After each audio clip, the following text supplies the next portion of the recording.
All right. Good evening, everyone, and a very warm welcome to all of you that have joined us today. My name is Aditya Singh. I'm a third year student at the Jindal School of Art and Architecture, and I will be your Master of Ceremonies for the first annual International Conference on the Built Environment, or ICBE 2021, organized by the Jindal School of Art and Architecture at OP Jindal Global University. Firstly, we would like to extend a cordial welcome to the esteemed guests that have graced us with their presence today at the inaugural ceremony of ICBE 2021. This includes the members of the advisory board of the Jindal School of Art and Architecture, as well as our partner universities and institutions of JSAA, as well as OP Jindal Global University. We would also like to welcome the industry partners that have joined us today for their support. We would also like to welcome Professor Dr. C. Rajkumar, founding Vice Chancellor of OP Jindal Global University, who will be joining us shortly and hasn't been able to join in due to some unavoidable circumstances. We extend a very warm welcome to Professor Dr. S. Mercy Deborah, Assistant Dean and Additional Registrar at OP Jindal Global University. Thank you all for blessing us with your presence at the inaugural ceremony of ICBE 2021. We are extremely delighted to have presenters as well as viewers joining in from the Philippines, Australia, and all over the world. Hosting this conference virtually has provided an opportunity for all of us in different time zones across the world to come together for a few days of insightful conversation and engaging dialogue. However, we certainly look forward to seeing all of you in person next year at the JSA JGU campus in Sonipat for the second annual ICBE in 2022. As we commence with the inaugural session for today, I would like to begin with a few questions that we have been engaging with here at the JSA. Does our built environment tell stories of the past, or does it point to ever-changing futures? Can various everyday practices be markers of identity for communities and places? And are these questions important for developing our knowledge of materials and forms? How does local governance influence the quality of services, amenities, and the functioning of neighborhoods? Is architectural representation limited to just technical drawings? And perhaps how does gender influence architectural thought and building practices? As we begin to engage with these questions, we start to understand the complex mix of agents and structures that together shape the logic of our contemporary built environment. To engage with this logic means a bringing together of disciplines, narratives, and themes. While broader theoretical frames may remain the same or similar, places with their sociocultural and economic imperatives produce opportunities for in-depth understanding of existing and emerging concerns about the built.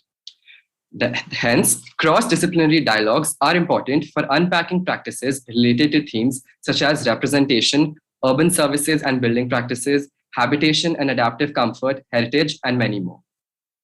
And while there are plenty of research conferences related to the built that are engaging with these questions, there are a very few that provide an exclusive space for undergraduate students to present their ideas. The International Conference on the Built Environment, ICBE 2021, wishes to provide that platform to students for them to engage with research early. The ICBE 2021 is the first ever undergraduate research conference on questions concerning the built environment. The conference aims to foster a research-oriented ecology of critical thinking and provides an opportunity for students across various disciplines to form peer networks. We are proud to announce that we have received papers from all over the world and from students across various disciplines ranging from architecture, engineering, economics, sociology, law, and so on. Within the various sessions through the conference, students will be able to articulate and present their research ideas through an academic paper. Also, this is a reminder that we will be releasing the ICBE Book 2021 Book of Abstracts as a part of etc., the JSA student newsletter on the 1st of October 2021. Along with this, the conference recordings will also be made available on our JSAA YouTube channel. For all future updates on this regarding the conference, we request all of you to follow us on our social media platforms, the links for which have been sent on the chat box. All right. We hope that all of you are excited for the upcoming sessions of the conference, as well as the keynote lectures. As we begin, I now request Professor Dr. Thomas Michael, Dean of the Jindal School of Art and Architecture, to commence the inaugural ceremony for ICBE 2021 with a welcome address. Over to you, Professor Michael. Okay. Great. Can you hear me? Yep. All right. Thank you so much. This is a welcome, first of all, for all the eager participants in this undergraduate research conference. All of you will clearly benefit from this unique, concentrated experience of sharing your research insights over the next couple of days. And we will all benefit from the reflections and hopefully the new questions generated in the conference. Keep in mind that most research starts from questioning. Plus, let me offer a simultaneous welcome to all the wider circles of interested attendees who are seeing us probably around the world. We are very pleased that you can join us and donate your valuable time to help participate in this production of knowledge, virtually or physically. We hope you also benefit from all of the questioning, the reflection, and the insights that will be generated here. It is becoming more accepted for the drivers of university research culture to dip down into undergraduate education, where there is still seen much raw curiosity, questioning, and the ever-present possibility of seeing things anew. To this end, we hope that all involved will have a meaningful and uplifting experience in this conference, and that the conference can create a meaningful and healthy memory for all of us involved. And we expect it will be guided by genuine curiosity, respect, and an ethos of sharing. I remind you that in a healthy learning culture, which I've experienced from my childhood and from decades of teaching in architecture programs around the world, that there is always room for diverse approaches and the accommodation of difference. And looking at the papers being presented, it's quite a wide range today and tomorrow and the day after. I think the paper presenters may have some nervousness, and this is okay. My first paper presentation wasn't as good as the last few that I've done this year. Remember, if you listen, you can learn. And if you're presenting, you will never learn so fast as when you're trying to explain something to someone else. Keep in mind also that the presenters, as undergraduates, are performing a brave act, and we should respect that. Let me close by also saying that this conference is built with a very subtle covert crafting behind the scenes, a bit like a theatrical production. I would like to thank the many faculty, the ones I know, Lakaparna, Kansha, Saraf, and the ones I'm probably forgetting, who have been working furiously, and the brave students who have invested significant effort, many of whom have worked to excess behind the scenes, so that this event runs seamlessly for us now. You will come to know these hardworking students and faculty by their participation as moderators and supporters in the conference. And I hope that overall the spirit of gratitude can persist as a consistent undercurrent, carrying all the conversations for each and every participant, and that this undercurrent of gratitude can persist throughout the entire conference and afterwards. So let us begin. Thank you. Thank you so much, Professor Michael, for the welcome address. I would now invite Professor Dr. S. Mercy Deborah, Assistant Dean and Additional Registrar at OP Jindal Global University, to give us the opening remarks for the day. Over to you, Dr. Deborah.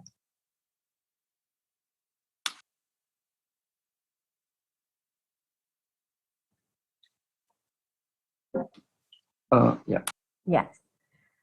All right. A very good evening to all of you. And at the outset, I wish to extend a warm welcome to all our distinguished speakers, industry partners, and student participants from various universities, both in India and overseas, as well as so many of you come across from a range of disciplines, from humanities, sciences, and of course, also architecture. So thank you for joining us in this first of its kind undergraduate research conference on built environment in India, which is organized by Jindal School of Art and Architecture. This conference, of course, couldn't have been organized at a better time given the increased focus on how the changing landscapes of our cities, towns, villages, and our immediate habitations have not just on the productiveness of those who dwell therein, but also on the well-being of its inhabitants. More than ever before, we have developmental pressures of our times on cities, towns, and villages, which have adversely affected environment and our communities. So it is perhaps important to discuss the ways in which we may create a harmonious coexistence between the old and the new, between the suburbia and the sprawl, between the urban and the rural, and of course, walk a fine line between commercial needs as well as the need for sustainable living. How we develop and design our cities and towns has impacts our everyday life more than ever, given the looming climate crisis that overshadows our present and our future planning of our cities and dwelling places. Therefore, it forces us to think of the innovative ways in which we can build sustainable living environments and evolve planning strategies such as use of green transport, have low carbon communities, prevent wastage, and undertake better resource management so that we're able to ensure that we not just have smart growth, but sustainable growth and, more importantly, inclusive growth in our planning and in our development. Given interestingly, a recent report of the UN's Intergovernmental Panel on Climate Change, the IPCC, in its August 21 report, issues a red code for humanity, so which more than ever makes us sit and think that we need to increasingly adopt to sustainable ways of living, as well as adapt practices that ensure human as well as environmental health by effectuating at least micro changes in the way we live, work, travel, and in many other facets of our everyday lives. So perhaps one of the best ways to initiate conversations on some of these pressing issues in this field is to create such forums such as the ICBC, and to create such forums of discussion and dialogue, particularly among the student community, and even so more at the undergraduate level, where we have students, because students are both the stakeholders in the development process that changes the contours as well as the ecology of our habitations. And students are also the custodians of our future communities and places.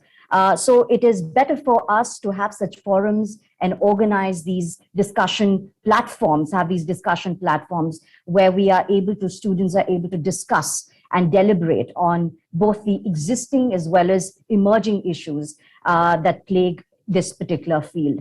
So on behalf of JGU and as well as the Office of the Registrar at JGU, I wish to thank the faculty members and students at Jindal School of Art and Architecture, particularly the organizing committee and the task force for painstakingly putting together this conference. I wish you all the best for this first of its kind undergraduate research conference on built environment organized by the JSA in India. And I really hope that this would be the first of many such events which are organized for the students, of the students, and for the student community at large. So thank you very much and all the best for this undergraduate conference 2021.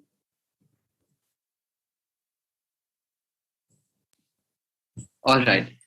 Thank you so much, Dr. Deborah, for the opening remarks, as well as your wonderful insights on the importance of forums like these for discussion on the built environment.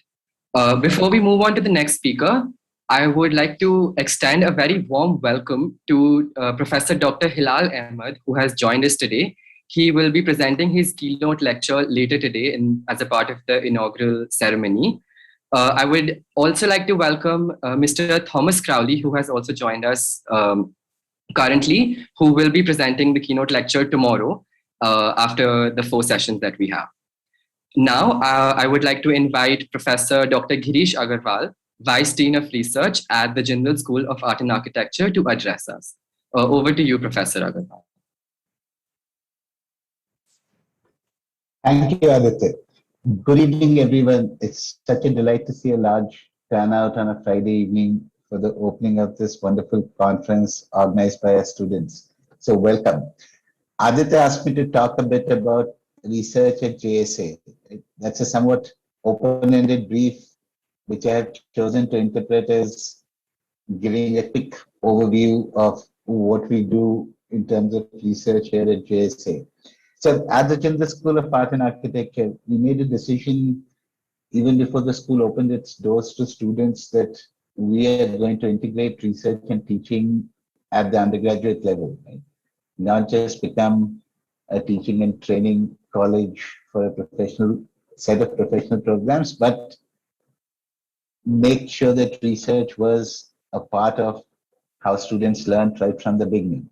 So the result of that has been that almost all of our studio courses, our ateliers, and a substantial number of the seminar courses have a strong research component. Right? Student engagement in research outside of the classroom is also encouraged and facilitated from the second year onwards. Right? Several of the faculty-led research projects have JSA students as part of the research team. Faculty members are encouraged, I should really say required, to be active in research, not just in their specialty areas, but in research that crosses disciplinary boundaries.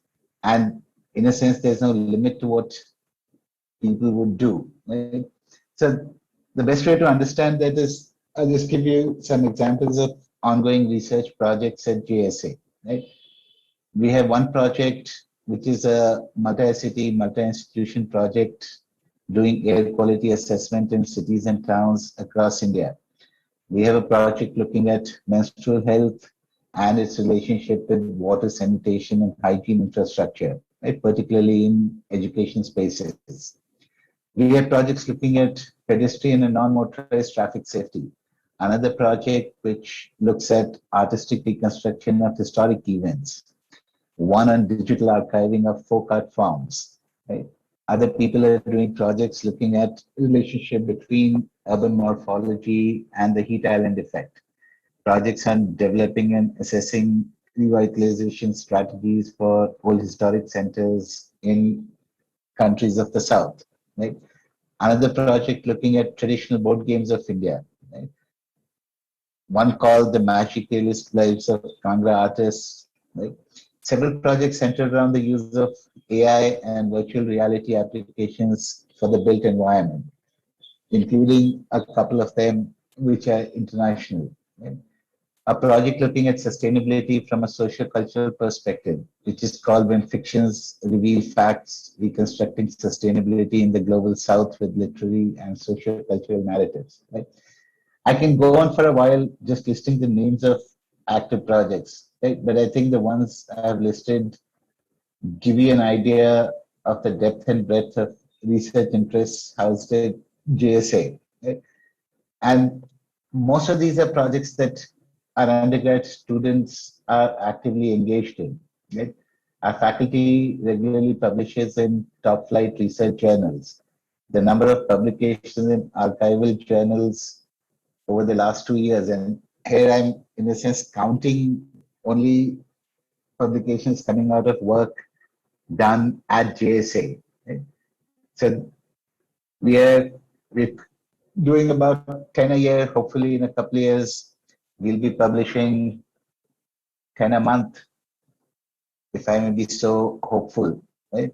The number of workshops and seminars and invited lectures that are presented by faculty members is averaging about one a week now. Right?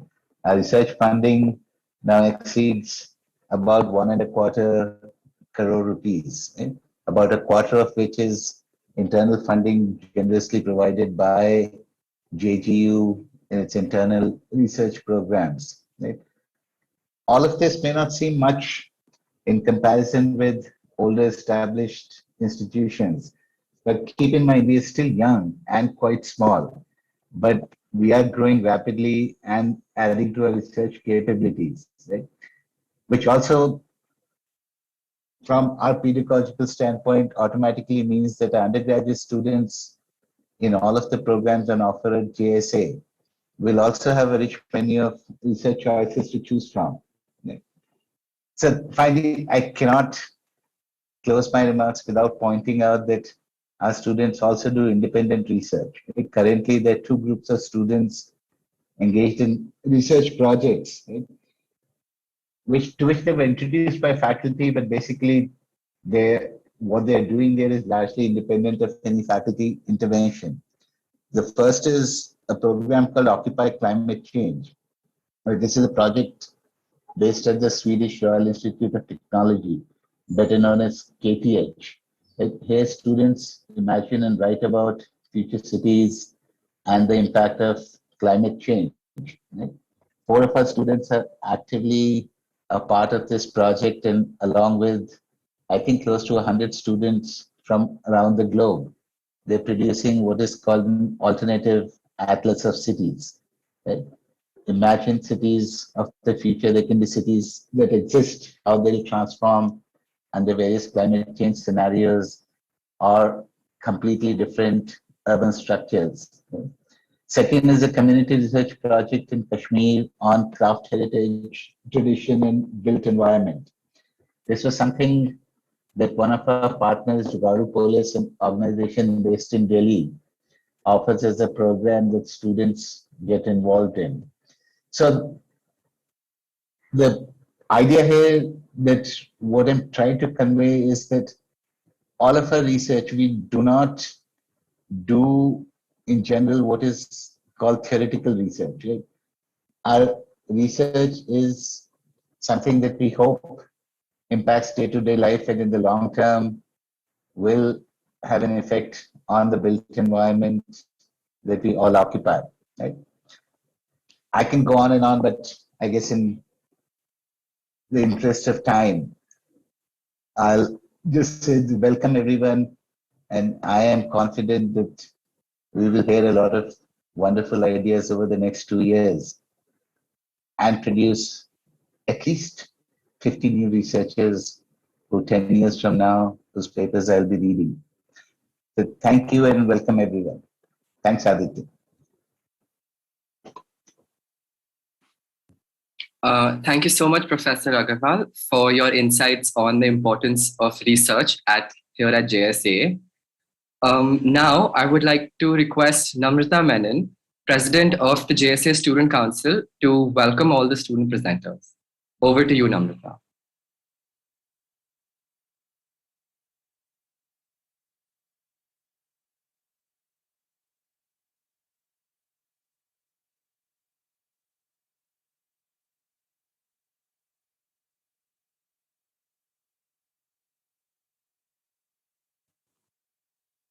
Hello, can you hear me now? Yes, we can. Go ahead. Thank you so much, Aditya. And good evening, everybody. And welcome to JSA's first undergraduate international conference on the built environment. I am Namrata Menon, the president of the JSA Student Council. And on behalf of the student body, I extend a very warm welcome to all of you. In the next couple of minutes, I wanted to talk to you about what design means to me as a student of architecture and how research has played a very vital role in it. So 2 years ago, as a first-year student entering architecture school, if you had asked me why I joined this field, I would have told you that I wanted to design spaces, whether it's spaces to live, spaces to work, spaces to play. But more generally, I was very intrigued by the idea of being a designer. And in my limited understanding of what it meant to design something at the time, I saw design as an approach to solve problems and to find solutions to those problems. But in the last 2 years of working on several projects, my understanding of what it means to design has evolved. We have been introduced to several mediums to work, but something that I never expected to be engaged with so early on in my academic journey was research. But it has definitely shaped the way that I understand my work as well as the world around me. After the outbreak of the coronavirus pandemic, when we all moved our courses online and we moved home, one of the first projects that we were assigned was to redesign the kitchen of our homes. And our approach to do so was through research. And at that stage, I was under the impression that this meant I would have to read up and look for solutions to the project brief. But as we progressed through the course, I started to understand how it was much more than that. To give you an example, one of the first things that we did was speak to everybody in our house who uses the kitchen, be it our parents or our house help, our siblings. And by doing so, we started to understand the constraints that they face in the kitchen every day, the way that they all occupy the space of the kitchen, what values do certain objects hold for them. And this information didn't, of course, come to us from nothing. We had to ask questions, and relevant questions at that. The more time that I spent with this exercise, I started to question so much more. What does a particular activity mean to them? Why do they do the things that they do? And how are things ordered the way that they are? And we weren't just asking these questions through conversation, but a lot of it was also through observation. So I would spend hours observing things around the kitchen, whether it was the kind of movements in the kitchen, like who's doing what and what is happening, or even just trying to engage with the kind of conversations that were taking place, or even tracing certain associations that I had with it. And this isn't to say that I got answers to all of these, but by asking questions, I simply started to understand the kitchen better, not just as a space where food is prepared or as a site that I now need to design, but as a space that is more accommodative of that. And it is a space with multiple stories. It is a space where there are a lot of processes and activities happening, and so many of these things that I hadn't seen before, I started noticing. The research of our kitchen didn't just stop with this. I spent a lot of time cooking as well. I spent time cooking meals and helping my mom while she does. And by experiencing things firsthand, I kind of started to be able to situate some of my lived experience into this design process.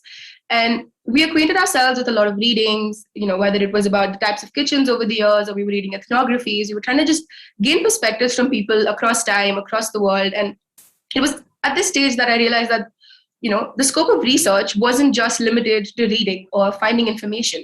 It was about spending time with things. It was about unpacking certain ideas. It was about having conversations with people. It was about observing our surroundings and looking into what exists out there in the world, and then being able to contextualize our design brief into that. Similarly, there was a course where we were discussing safety and accessibility in public roads. So here we were analyzing the roads around our homes that we've used every day for years. But this time it was through the lenses of gender and class and politics. And of course, we started by reading multiple texts and familiarizing ourselves with public spaces, but we didn't just stop there. We moved this into our own lives as well. So here we conducted safety and accessibility audits, where we started to pay attention to things that we saw around us, just in terms of who has access to the street, what areas are safe for women, what places are accessible for differently able people, and so on. And we also interviewed so many people on the street, trying to gain their perspectives. And at this stage, like interviewing strangers, of course, didn't come as naturally to me as it did when I was asking my parents about the kitchen. And so asking relevant questions at this time became so important. And even just framing the right kind of questions became so important, because all of these people were bringing in very unique standpoints, and they were seeing the world very differently from the way I was. This approach of asking questions wasn't just limited to these two projects alone. This is something that we've been engaging with in all aspects of our work. And unlike high school, where we were asked to memorize answers to a fixed set of questions, from our very first day here, we've been expected to look for questions, not just jump to answers. And we've also been taught that it is our ability to then ask these kind of questions, and the right questions, that will ultimately distinguish us as good designers. And so one of my largest learnings has been that by simply being more exposed to different ideologies and processes through research, I can integrate so much more into my design process. And I can start to look at things more critically. And to me, it was that moment that design stopped becoming a process to find solutions to a problem, but it was about understanding the problem better. And I think that's really important, because how do I find solutions to a problem that I don't really understand? And I think that's what research allows you to do. It allows you to question more, and it allows you to ask better questions, and it allows you to break down the problem at hand. And it has allowed me to approach problems from a slightly different lens than I perhaps would have 2 years ago as a first-year student. I've translated this approach in my life to things outside of just my coursework or a project brief. I've started asking questions in almost all areas of my life, whether it's a type of media that I'm consuming, whether it's an article that I'm reading on the internet, or a conversation that I'm having with someone, or simply just the things that I see around me. And asking questions and building on that curiosity in all areas of my life has allowed me to be a better designer, and in many ways has also allowed me to be a better person. I feel like I've started to stop looking at things in isolation and started to be more conscious about taking things at face value. Instead, I'm learning to be more inclusive and accommodative. And every day, I'm learning how to engage with things more critically than I have before. And I also think that's what opportunities such as this conference brings to us, to have this platform to ask questions, to discuss with one another, and to engage with each other's ideas. And having so many of you join us from across the world and from different fields, bringing in your unique perspectives, will definitely make this learning journey very insightful for all of us. So on behalf of the student body, I'd like to say that we're very excited for the discussions that are going to follow in the next 3 days. And I hope that after this conference, we will all be able to have a few questions to take back with us and think about. That being said, I would once again like to welcome you all to our first international conference on the built environment. We're beyond excited to hear from all of you. Thank you and have a wonderful day ahead. Over to you, Aditya. Thank you so much, Namrata, for your words. As a fellow student here at JSA, I can definitely agree to everything that you mentioned, especially in terms of the evolution of how we, really think about design and asking questions and the importance of asking questions. Before we move on, I now invite Professor Dr. Joydeep Chatterjee, Executive Dean at the Jindal School of Art and Architecture, to address us. Hi, Aditya. Thank you so much. You might have mentioned that we are doing, I'm not a part of the program, but since the Vice Chancellor is going to join us in a bit of time, so I'm playing the role of a filler here, which is fine, and that's absolutely all right. So, welcome to all of you. Let me begin with all the students who are here. Wonderful to have all of you here. In some ways, this is an incredibly proud moment for us. When we started the JSA and Girish mentioned that a bit, we were very clear that while this was a school of art and architecture, there were certain things about it that we were going to do extremely differently from all the other schools that we were taught in and that we have taught all over the world and things like that. So in some ways, what I want to do over the next 4-5 minutes or so is really try and introduce JSA to all of you. So having said that, let me just take a minute and share my screen with all of you. All right. Do let me know if you can see my screen. Yes, we can. All right. Wonderful. Thank you. Except I should be able to. Yes. All right. So as Girish said, we're a really new school. We only started in 2018. This is our 4th year in the running, and what a kind of crazy 4 years it has been. We started with a very simple vision, right? The vision was to become one of the foremost centers of learning that will produce a paradigmatic shift in the way we study, make, and manage the built environment. There were 4 ideals that kind of guided this school at all levels and are still guiding these schools, right? The school. The first being that we want to foster an environment wherein knowledge is understood as a terrain, not as a reservoir, right? So it's understood as a terrain. And what that does is we understand it very much in the making, right? As much in the making as the very object that it seeks to investigate, contest, reproduce, and represent. Okay. A second ideal guiding all of us is providing learners with a multidisciplinary, intellectually rigorous, and open-ended environment, right? And the idea is that students can pretty much chart their own trajectory. Students at JSA, after their first year, really do not have any particular horizontal year. So they can they just choose their own pathway. Each student is allowed to do that. And the idea is, so there's a lot of peer learning that happens. So second year students are sitting with third years and fifth years, and first year students are sitting with second years. They're working on projects together. So after the first year, there's absolutely no horizontal batches at the JSAA. What that also has meant is that students pretty much choose which subjects they want to take, when they want to take it, at whatever pace they want to take it, right? The idea is an understanding that all of us come with what is called foreknowledge. We already have things that we know and things that we are interested in. Then why do we work with a one-size-fits-all kind of a situation, right? So the idea is to allow every student to be able to do that.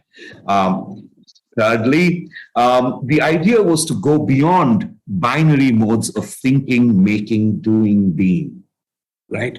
And the school has kind of worked towards. So whether it is the question of theory versus practice, which are always also very kind of funny things that are there in design schools and in other schools too, JSA really wanted to move beyond that, which is again one of the reasons why, what Namrata said right now, what Aditya said, what Girish was saying, where research ends, where making begins, where thinking ends, and or where making ends and reflective thinking on it begins, is something that we want to completely blur at the school. And finally, and I think this is very, very important, is the idea that that both faculty and students are actually peers. We are not. This is not a kind of a, it's a kind of a rejection of what the thinkers Paulo Freire and Henri Guiraud have called the reservoir system of knowledge, right? Where you imagine a faculty as this reservoir of knowledge, and then it slowly kind of trickles down to the students. So the idea is that we are not exactly reservoirs or anything. We are both workers together on any project, any whether it's a project to think about things, whether it's a project to do things, make things, all of that. And that we are active agents, and we are working on projects and research with them, right? All of us working together, coming up with questions together, and knowledge is what emerges out of all of that, right? So having told you a little bit about what our guiding ideals are, I'm just going to quickly give you a little bit of a run through the school itself, right? So currently we have about 3 academic programs, but 5 pathways between them. We have about 12 minor areas of concentration. So ours is the only kind of a design and architecture school in the country which can allow people to combine, do all kinds of combinations. So there are about 60 combinations that are possible. Things like, so we have students, who are doing architecture and combining that with law.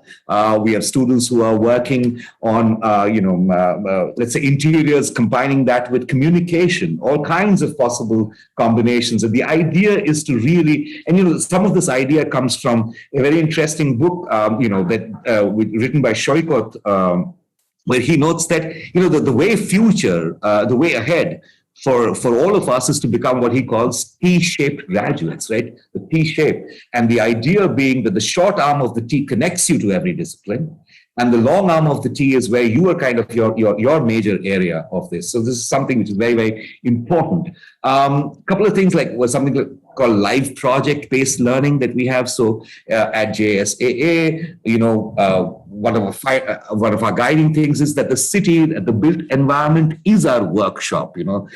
Paper architecture, paper design is not where we are at.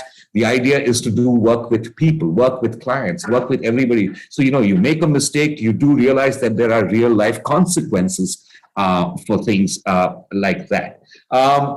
We have some wonderful facilities that we have now started at the JSA. We are extremely proud of this fantastic virtual environment lab that we are creating. We have some wonderful dedicated spaces. I wish we could have had this conference, offline. That's the new term nowadays. We don't even call it life anymore. We just call it offline, right? So I wish we could have had it offline, that we could have all come to campus and seen the campus, not only the JSAA campus, but also the JGU campus, which is a wonderful place, and which is where I'm sitting right now. We have about 155 students now, a faculty-student ratio about 1:8, gender ratios, very healthy. We actually have many more women students than we have men. Faculty-student ratios are about 1:8. Most of our faculty is actually from all over the world and from the top schools all over the world. And they have between them about 200 plus years of working in the industry, working as in the academia, working in the, and we have faculty who are from all kinds of disciplines. We have anthropologists, we have architects, we have historians, we have geographers, and all who are part of the JSAA directly. Grish mentioned a bit about the research and the kind of research grants that are available, and the kind of work that we have been doing. And all of this is just in the last 3 years. We have started 2 more research centers. There's something called the Center for Social Design, and there's also a Center for Historic Houses. Girish talked a bit about the Jugadopolis, but we are also planning to start the first research journal on the built environment next year. This is something we're extremely proud of. Again, there's no such thing in India at present. So, this is one small step towards that, getting students onto it, then getting faculty onto it, and then creating a forum or a kind of a space where academic exchange can happen on questions concerning the built environment. We are especially proud of the way we've been able to involve the faculty in our curriculum. So, Girish talked a bit about that. Let me elaborate a bit more on that. We started something called an externship program, actually, which is that, all of our partner industries and every industry that works out there in the built environment has some amount of research and development work, and they want and so what we have done is ask them to really kind of outsource that work of theirs to our undergraduate students. So currently we have about 15 such projects going on even while the semester is on, and this is actually our partners from the industry who have come in and who are now offering classes here, right? And in turn, our students are getting experience on research, both with the industry inside their classroom and on their own research projects, right? One of the final thing I want to close here is really about the way we are also plugged in all over the world as a school within this short period of time. We have started something called a World Cities program, which involves sort of short-term visits to cities in the global south. We have started. We are already doing a couple of research projects. Girish mentioned those earlier. We are constantly signing more and more MOUs for combined research, for combined studio projects, design projects, and all of that. Right. So let me stop here about the school and come back and sort of close up with a warm welcome to all of you and how much we are really looking forward. In some ways, this conference has been a labor of love for the students and for everyone who's been doing this, and it's been something that we've been trying for a very, very long time, and we were planning to do it last year, but the pandemic threw a monkey wrench in all plans, and we didn't know what to do about it. But this year we said we don't care, even if it extends, if it's going to be hybrid, then we're going to do it like that. But wonderful. All right, so I'm going to stop here and I'm going to hand over the mic back to Aditya. I think the Vice Chancellor has joined us, Aditya. All right. All right. Thank you so much, Professor Chatterjee, for your words, as well as a brief insight into the world of JSA. I now invite Professor Dr. C. Rajkumar, Founding Vice Chancellor. Founding Vice Chancellor of OP Jindal Global University, for the inaugural address for today. Over to you, Dr. Rajkumar.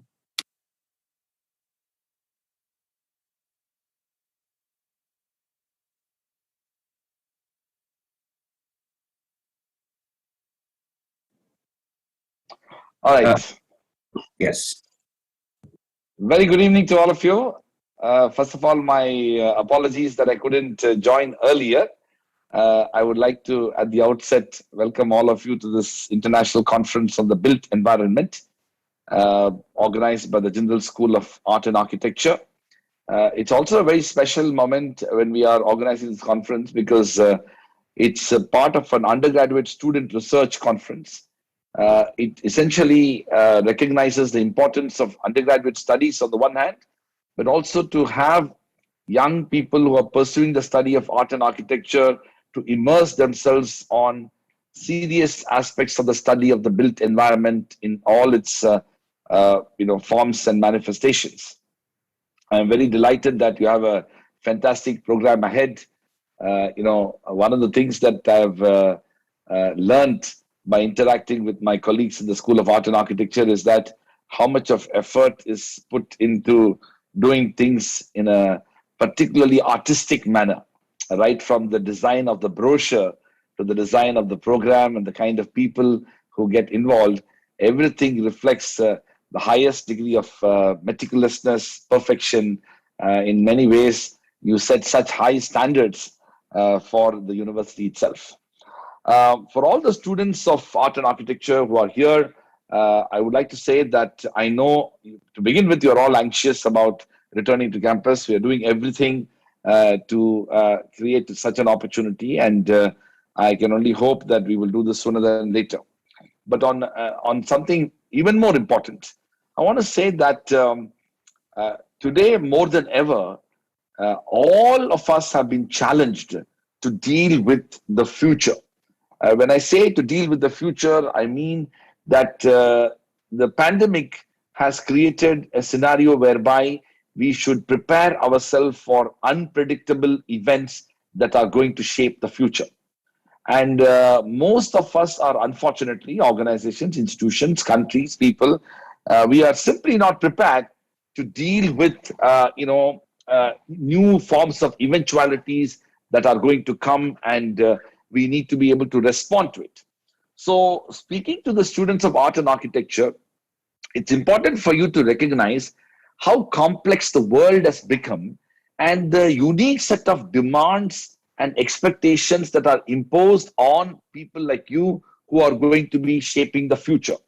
So, in many ways, it's important for you to engage in what I would call deep learning so that you are able to immerse yourself into the issues that are going to confront the future and in many ways provide leadership for confronting the future.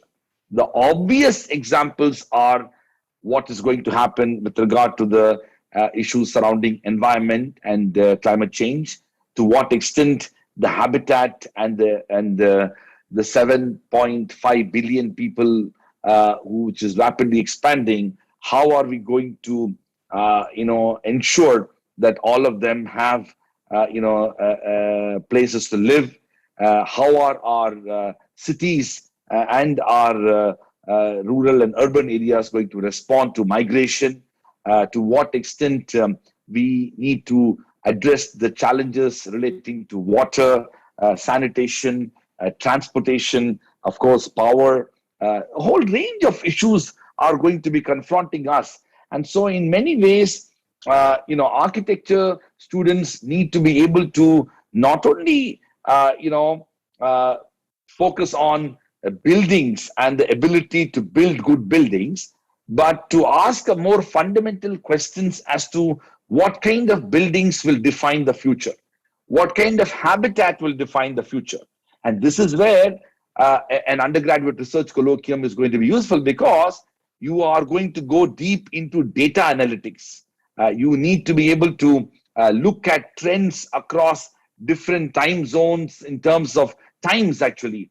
How the population explosion across different decades and even centuries have been responded to by the creation of new cities and the expansion of existing cities.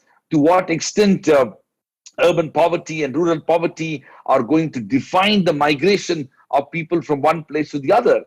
These are not issues which ordinary education or, for that matter, ordinarily educated architects are capable of doing. You require a high quality, intellectually engaged, research oriented, multidisciplinary, and even interdisciplinary learning that becomes essential for you to be empowered to pursue this path of acquiring knowledge, expertise, and skills that will help you to become a more well-rounded architect. I also want to mention that some of the fundamental assumptions on the basis of which our cities have been evolved and built need to be recognized and appreciated. In fact, here I will mention that it's quite remarkable, and Jaideep will tell you that for all of us who heard about this the central vista, all of us had different opinions about the central vista. And let me assure you that Jaideep and I were invited by the chief architect of the central vista along with another colleague, and we had the opportunity to see it firsthand, what the central vista is all about. And now reasonable people can agree and disagree about the type of architecture that one is going to have, and how one builds cities. But all those fantastically exaggerated claims and rumors and unsubstantiated arguments and criticisms about the central vista was completely unfounded. And so in a way, it's important for you to also be a little more circumspect about what you read, what you hear what what is told to you. And in a way, the only way, I mean, as a lawyer, I have long learned that there's a word in our own lexicon which is called due diligence. We all have to do our due diligence to know what is the truth. And then we are actually in a better position to have a more informed understanding. In fact, I dare say even Jaideep was pleasantly surprised how beautiful the vista was emerging. So in many ways, one can of course argue about whether this is the best time to spend that kind of money, or it can be done some other time. All those are important questions, and I'm not in any way undermining those questions. But what I am really trying to say is that it's important for us to be more appreciative of complexities involved in all these decision making. And young people particularly should not be swayed away by different forms of ideological underpinnings or biased and prejudiced perspectives that shape one's opinions and one forms one's perspectives. You need to reimagine your own perspectives and even question received wisdom when it comes to thinking what's the right thing to do. There's no better school than the architecture school to undertake this exercise. I am very delighted that the school during this pandemic has chosen to do the undergraduate research colloquium. My hearts really go out to all those students who are not able to physically be on campus and be in studio and use your hands and get dirty and do things, which is the heart and soul of architectural studies. I can only hope that sooner than later, we will bring you all back to campus and have you spend more time than, let's say, others to have that campus experience and studio experience. So with those words, I want to once again congratulate the Jindal School of Art and Architecture, its Dean, Professor Thomas Vikal, the indefatigable Executive Dean, Professor Jaideep Chatterjee, and also other distinguished faculty members of the Jindal School of Art and Architecture. And of course, the students who have been, I will say, that most understanding and appreciative of the difficult situation that all of us are placed and have been working hard in their own right with all the frustration and the helplessness that comes with not being able to be physically doing things. But listen, I can only say that we will all be part of a generation when we will look back at this time, maybe 10, 15, 20, maybe you 30, 40, 50 years from now, and think about how we all dealt with the pandemic. I can only say that the last pandemic, which happened over 100 years ago, people didn't have the luxury of Zoom. People simply didn't have any possibility of meeting. I would love to know what architects were doing at that time, because there were architects even then. So we are in many ways far more privileged than anybody who had come before us in this world. And so let us also accept that the privileges that we have comes with its own set of responsibilities, and we will doggedly pursue that and will make the best use of the opportunity. So once again, my sincere apologies that I had joined this a little late, and also apology for leaving now, as I have a 6 p.m. Meeting.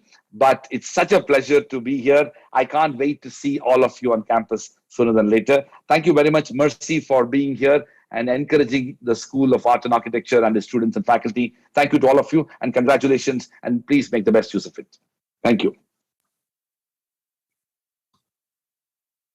All right. Thank you so much, Dr. Rajkumar, for the inaugural address for ICBE 2021, as well as your valuable insights into the field and practice of built environment. Here, I would also like to thank Professor Michael, Dr. Deborah, Professor Agarwal, Professor Chatterjee, as well as Namrata for blessing the conference with your words.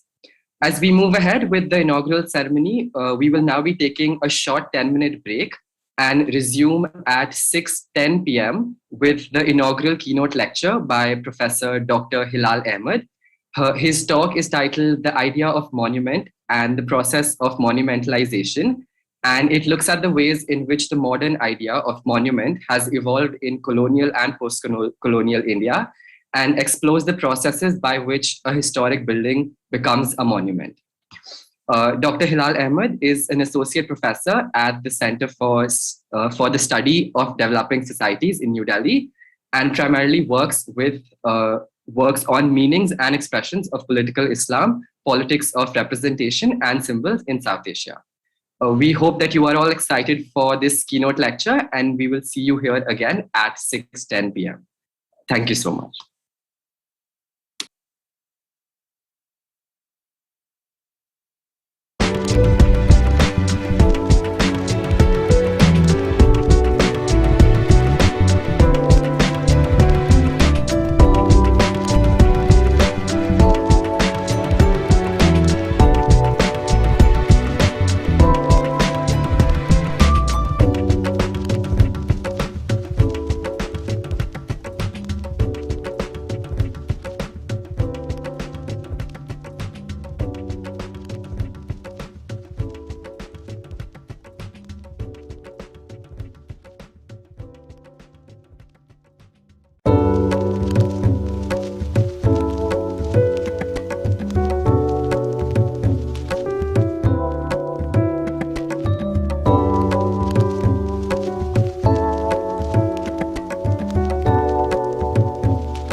Aditya, we are live on YouTube. All right.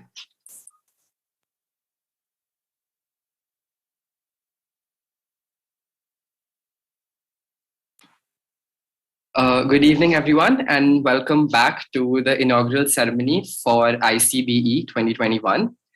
I will now welcome the Professor Dr. Hilal Ahmed for his inaugural keynote lecture titled The Idea of Monument and the Process of Monumentalization. To introduce the speaker, Dr. Ahmed is an associate professor at the Center for the Study of Developing Societies, or CSDS, in New Delhi. He primarily works on meanings and expressions of political Islam, politics of representation, and symbols in South Asia. His first book, Muslim Political Discourse in Post-Colonial India, Monuments, Memory, Contestation, explores these thematic concerns to evolve an interdisciplinary approach to study Indian politics.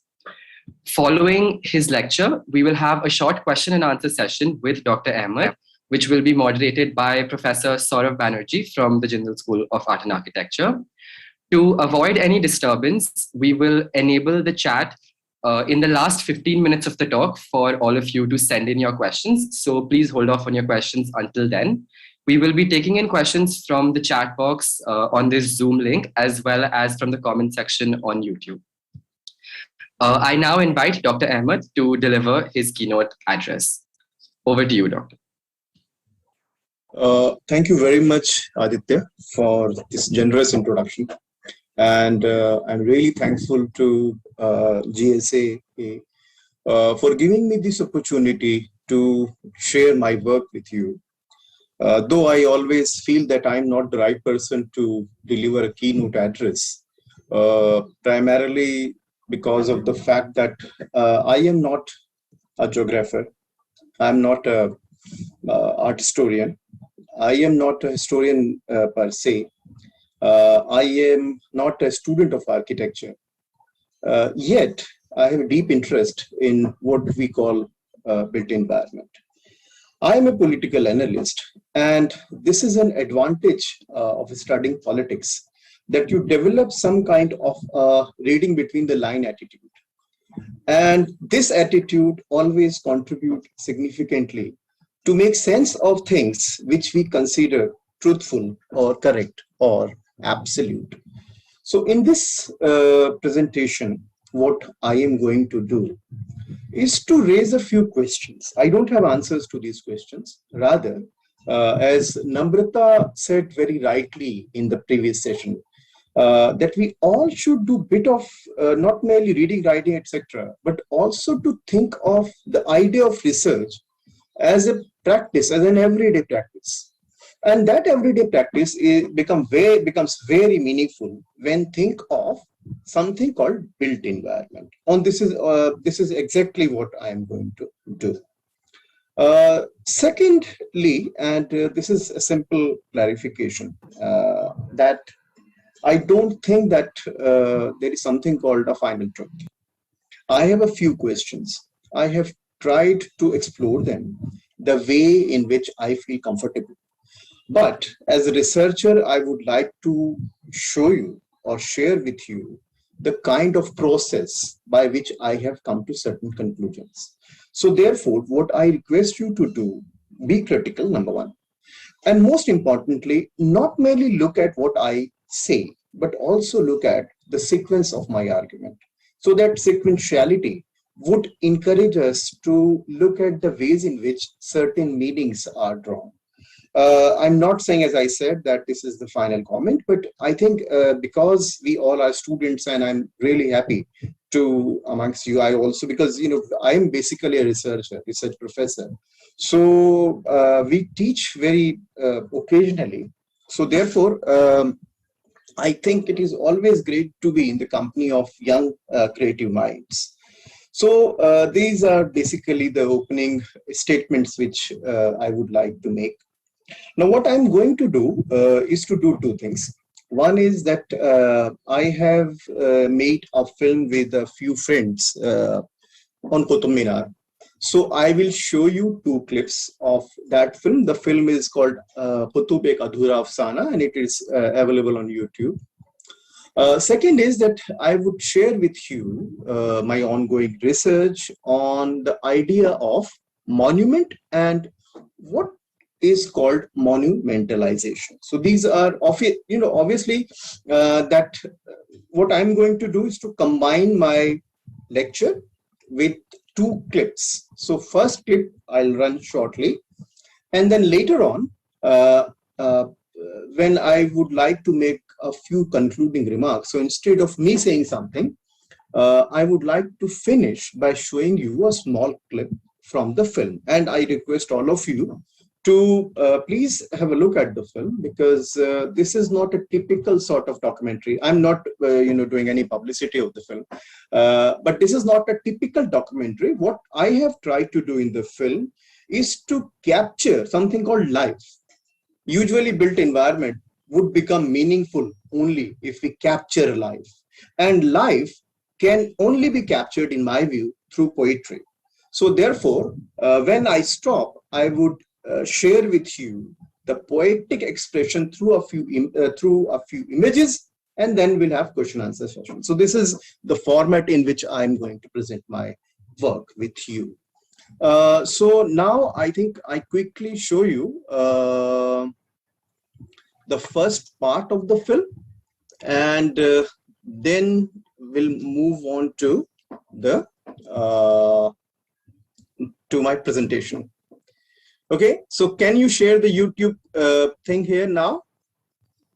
Yes, we can see, Professor. Okay, so I'm going to play this now, and for 2 or 3 minutes, and then I will begin with my PowerPoint presentation. So here we go.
कुछ बह गया, कुछ साथ रहा, जो साथ रहा वो चुभता रहा, जो बह गया वो याद बना। वक्त यादों का मोहताज नहीं, एक मौजी दरिया है। वक्त यादों का मोहताज नहीं।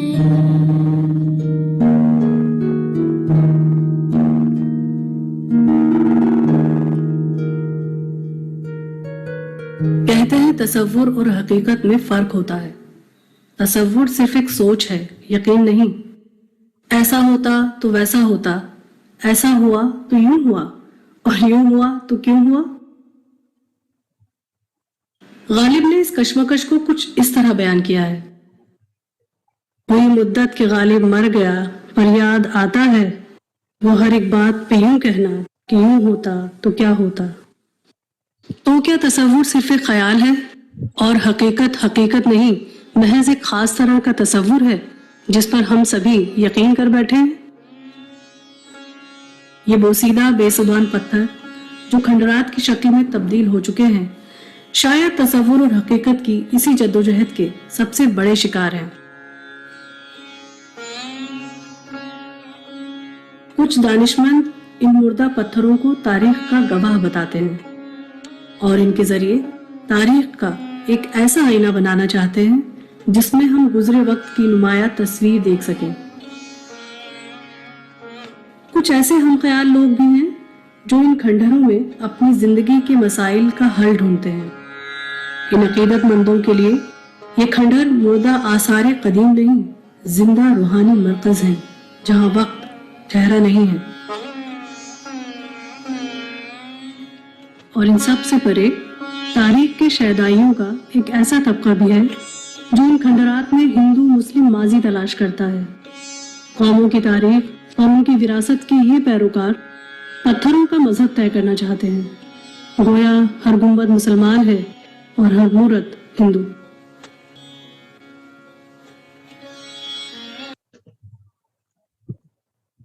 Okay, how should I go back?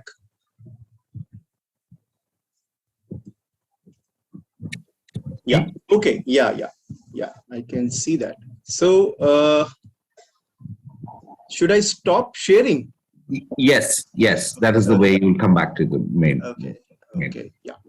Okay, so this is basically an introduction to the talk which I'm going to deliver. The idea is that, as you can see, that there are various ways in which a slice of history of built environment, which is historical building, because this term called monument is problematic, and I'm going to unpack this now.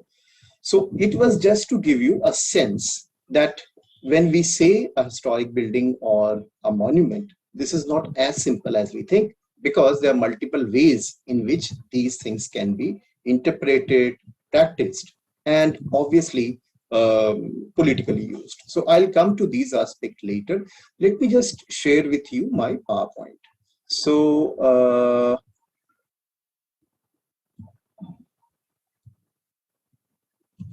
yeah, can you see my PowerPoint now? Can you see my, yeah, okay. Yeah. So basically, I am going to raise two sort of questions.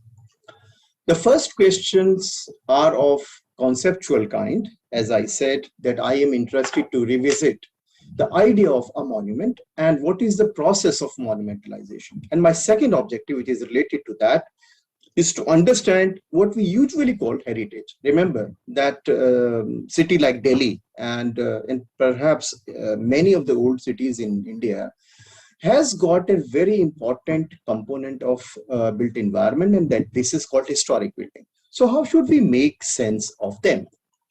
Let us just start with the conceptual issues. As I said, that we often use monument and historic site interchangeably, but there is a difference between these two. Historic sites is a broad category, and it could be used to describe a number of old buildings, ruins, and protected monuments. So in a way, every built space is historic because it contains time and space. On the other hand, when we use the term monument, it is very specific because we are actually evoking an idea of commemoration. And it could be an idea, an event, or a person. And this distinction, as I said, it's very important to understand the ways in which monument, the term monument is used in India. So let us just unpack this idea of monument. By the way, I'm not, at the moment, I'm not dropping names, who said what when. My purpose is to explain the concept, and if you want, I can tell you the exact reference and who said what type, bibliography, etc. So a monument could have three interrelated aspects. Number one, there should be some object, structure, or site that is intentionally erected to symbolize a person or an event or a process. Alternatively, we can also have an object, structure, site whose meaning is determined not by their makers, but by our own perceptions.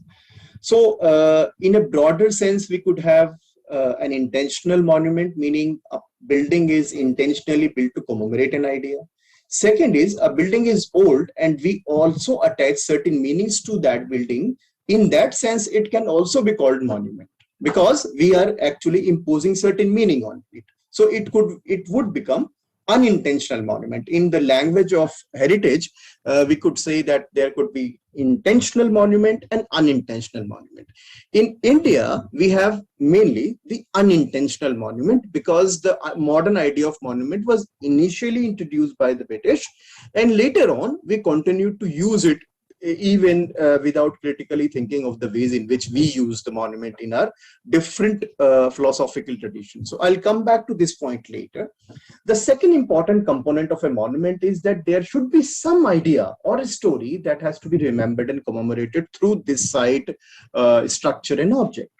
So, for instance, a room in which I work could become a monument because it has got stories or ideas associated with me.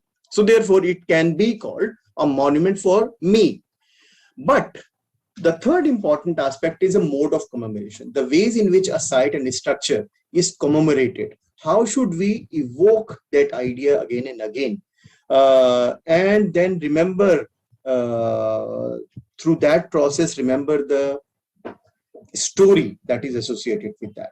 So all these components, if we just think more broadly, constitute something called a monument. So it could be a monument for an individual or a community or a nation. But the question is that how these one particular building is differentiated from other historic building to designate as a monument of some kind. And this is why the question of monumentalization is important, the manner in which a particular building, the first characteristic, is differentiated from other buildings.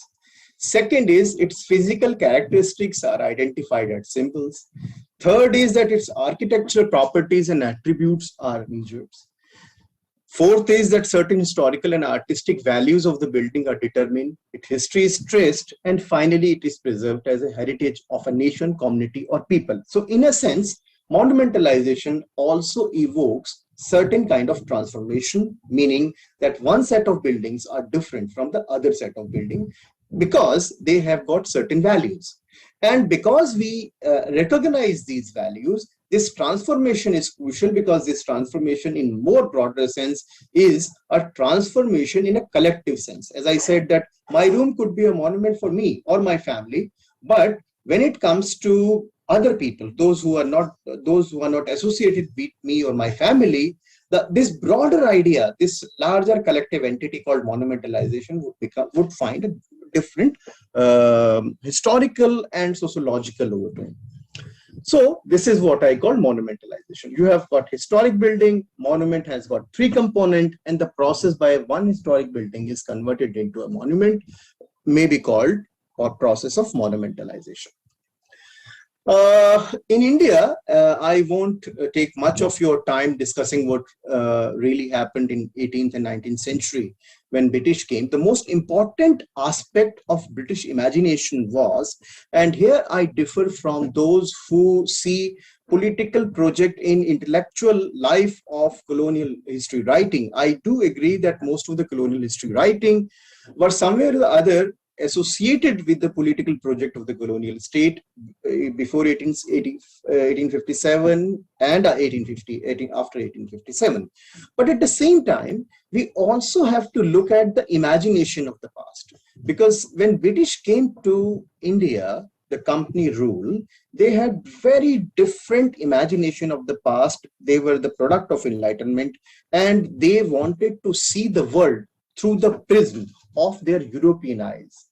And therefore, when they found India, they found India very interesting because they thought that Indian people are deeply religious. So the most important aspect of monumentalization in colonial India was associating buildings with religious communities. So if you look at the classification of buildings, you find that buildings were classified on the basis of religion. For example, Hindu, Jain, Buddhist, Islamic, these were the categories used and established to categorize historic building as monument. So that is the most important aspect of the process of monumentalization in colonial India. But what really fascinating is that what really happened in after 1947. So in post 1947 period, in post colonial India, because my case study is primarily in relation to post colonial India, the process of monumentalization had three crucial elements. The first element is the agency. Who would decide which building is a monument? Because which building is worthy of being recognized as a commemorative entity. So therefore, who would have the power to designate which building would become a monument of a national importance, etc. So we in the parliament decided that the state, or better to say central government, would have powers to decide whether a building could be called a monument of national importance or not, and if the central government feels that a particular building that is recognized as a monument of national importance in the past is no longer has got that commemorative capacity, it has got power to actually denationalize, meaning the tag of protected national monument of national importance can be taken as well. So the agency is a state. The second element of the process of monumentalization is the nature of the story which we attach. What should be the story? It should be the story of nation, people, or community. So in post-colonial India, we recognize India as a national community. And if you read the 1958 Act, you find that the idea of public purpose is interpreted to educate public about the past by conserving historic sites. So the third aspect of the process of monumentalization is its legality. There is a law, and as I said, the law is called the Ancient Monument and Archaeological Sites and Remains Act 1958. And this is the second important act because there was an old colonial act which is called the Ancient Monument Preservation Act 1904. What does this act do? Basically, it tells us that there could be two sort of monument: the ancient monument, the buildings which are 100 years old, and the second point is the monument of national importance. So therefore, there could be protected monument. And finally, the law also empowered the Archaeological Survey of India for further exploration, meaning listing, conservation, and excavation. These were the three important entities that were identified by this law. Now I am going to share with you a few boring details, but these boring details would become meaningful when we look at the case study of Qutub Minar. Okay, now I quickly summarize what I mean by these boring details. This is the graphic representation of this law, 1958 law. It gives power to the central government to do three things.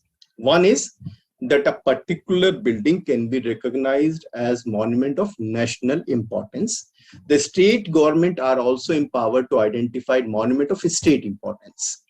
Second is, this act also empowers the government to acquire buildings and to declare them as monument of national importance. So meaning, first is that the government is empowered to nationalize a particular building as a monument of national importance. It also has got powers to acquire the buildings. Third is that there is a power given to central government to define the religion of a particular historical monument of national importance. And finally, as I said, that if central government thinks that particular building no longer serve the purpose of being monument of national importance, its status as a monument of national importance can be taken back. Means it would no longer remain a monument of national importance. So if the government feels that Taj Mahal no longer important to communicate the national story, it is possible for the central government by evoking this power to denationalize or take the status of a monument of national importance back. So therefore, we have to be very clear that central government has got tremendous power to recognize a building and de-recognize a building. But what is important is defining the religion of a monument.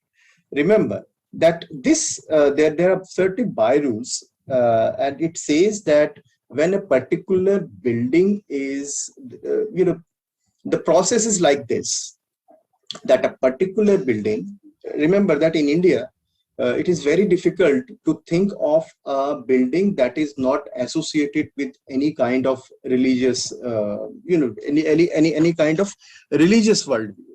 But it is equally difficult to determine the exact religion of a site. So I'll give you one example. So in the film, the first scene is of Sultan Ghari ka Maqbara. This is a very, this is a classic case of monument of national importance. It is certainly a monument of national importance.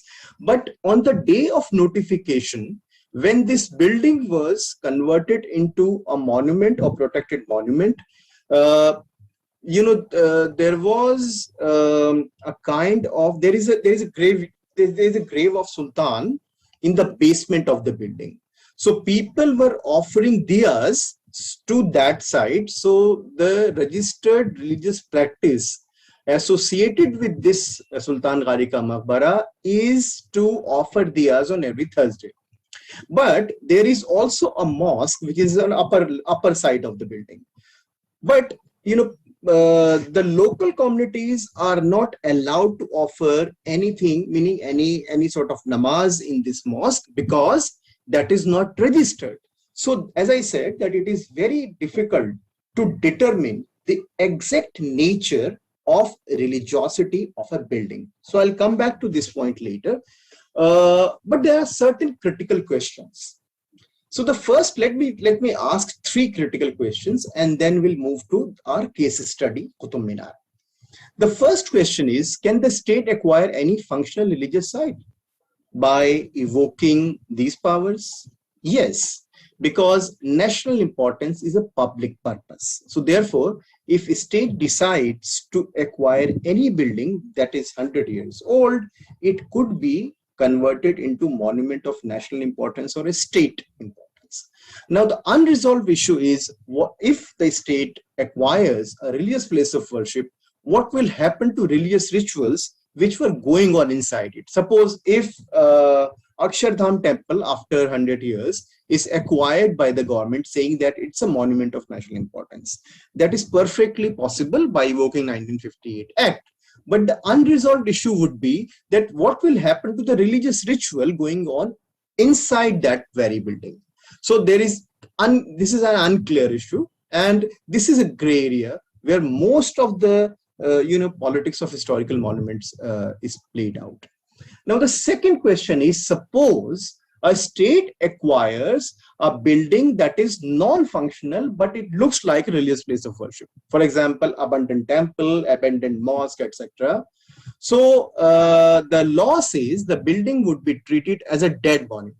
Means that it is a monument and no associated religious practice cannot happen inside it.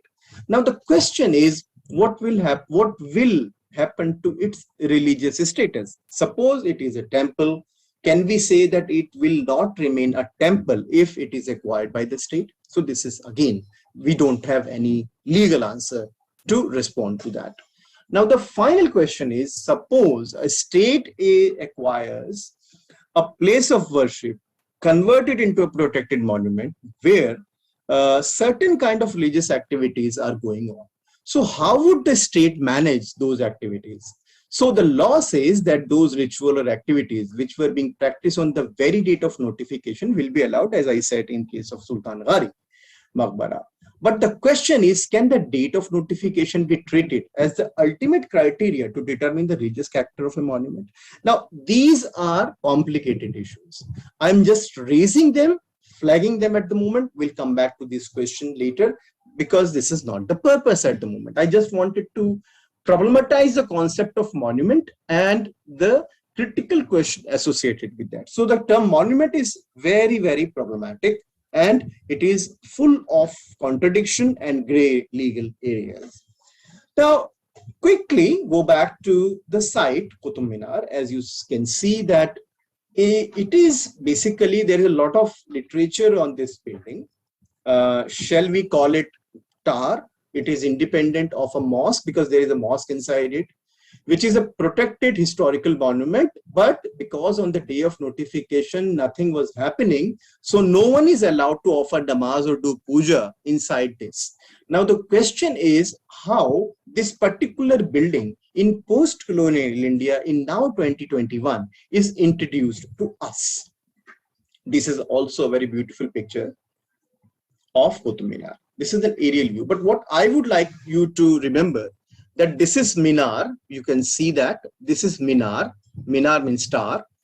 This is a mosque, and this mosque is called Quwwatul Islam, Might of Islam. This is another Minar which is incomplete. And if we go out, there is another Mughal mosque. This is a functional mosque. And there is a graveyard as well. And this is the famous tomb of a Sufi sant here. So, and here you have got Alauddin Khilji's grave, etc. So the point is that we have to remember these three things. One, this is a mosque. Second, this is a tar. People, scholars say that this is part of the building, or it is not a part of the building, etc. So in our film, we have explained that. And so there are two, or rather this is one entity, this is second entity, and this is the third entity, a mosque, which is a functional mosque. Okay, so we have to remember this. Now, the question is how this particular building, which is also World Heritage Site, is introduced to us.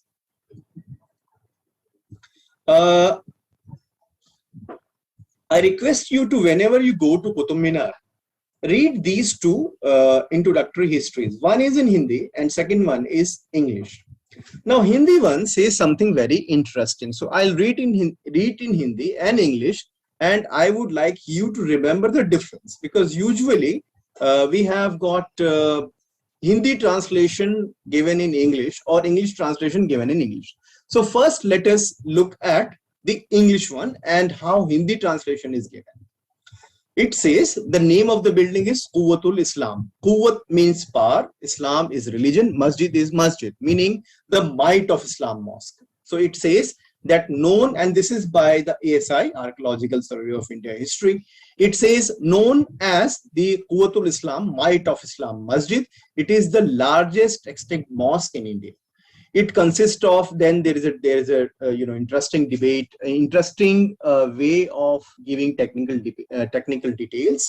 But what is interesting is this, which were erected by Qutbuddin Aibak with the carved column and other architectural member of 27 Hindu and Jain temple. It says that these are the architectural feature of the building, and these buildings belong to these features, carved out column and other architectural members of 27 Hindu and Jain temple. Now, how this one is translated into Hindi? It says Quwwatul Islam, Islam ki Shakti, मस्जिद के नाम से प्रसिद्ध ये इमारत भारत में स्थित प्राचीनतम मस्जिद है. इसके मध्य स्थित, then these are details. What is interesting is the last line in the first paragraph, जिसमें प्रयुक्त खंबे तथा दूसरी वास्तु सामग्री मूलतः 27 हिंदू एवं जैन मंदिरों को ध्वस्त करके प्राप्त की गई है. We translate ध्वस्त as demolition or destroy, but we do not find any detail of destroying in English translation. So English translation is rather polite, but Hindi translation is very aggressive, and it says something as if that the purpose of establishing this mosque was to create some kind of destruction. I'll come back to this point later. Let us just look at let us do the content analysis of the information given in these two. First, there are certain conceptual information. First of all, Hindu and Islamic are seen as legitimate and enduring categories, that everything can be interpreted by evoking Hinduism and Islam, even the architectural details. Second, there is an inherent contradiction in them, meaning obviously whenever we use Hindu and Muslim or Islamic, it would always seen through the prism of certain kind of contradiction. Third is, and this is problematic, we have been given certain kind of impression that art forms are closed, exclusive, and there is no possibility of open them up, meaning that one Hindu form would always remain a Hindu form, etc. So these are the problematic conceptual way in which this introductory history is given to us. The information is equally interesting. It says 27 Hindu and Jain temple were demolished to build the mosque. I am talking about the Hindi inscription. And it also gives a detailed historical archaeological information. And it also evokes that Hindu art is visible.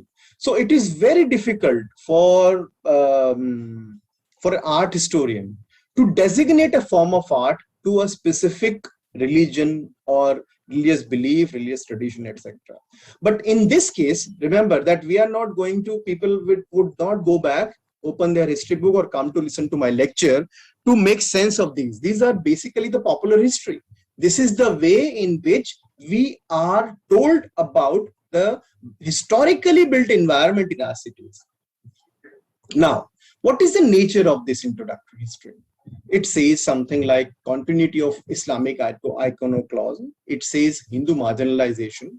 And it says that as if India's past is a battleground of religious conflict in India.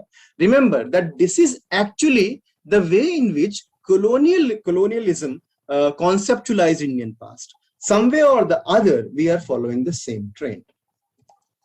Who wrote this story? So I tried to do a bit of research in my first book, and I realized that actually this particular story is first invented. I would say invented, and I'm emphasizing this fact, this word. It was invented by Sayyid Ahmad Khan, the person who established Aligarh Muslim University, later Aligarh School in the initial period. And he wrote a very interesting book, Asau Sanadid, Vestiges of Past. The first volume published in 1847, second in 1854, where he invented the term Quwwatul Islam. Then, on the basis of this book, G.R. Ern wrote another, tourist book called Seven Cities of Delhi that published in 1907. He copied from Sayyid Ahmad Khan, said this building was erected by destroying 27 Hindu and Jain temples. Then in 1957, Y.D. Sharma wrote this book, Delhi and its Neighborhood, 1961. And remember that this book came out after 1957 when the ASI decided to introduce different historical monuments. And this introductory history first written there, and then Y.D. Sharma compiled that and produced this book called Delhi and its Neighborhood that came out in 1961. So there is an interesting story. What Sayyid Ahmad Khan said in 1854 was never checked, and we continued to use the term Quwwatul Islam as if this was the name, and he was, that was the original name of this particular mosque. But what was the source used by Sayyid Ahmad Khan?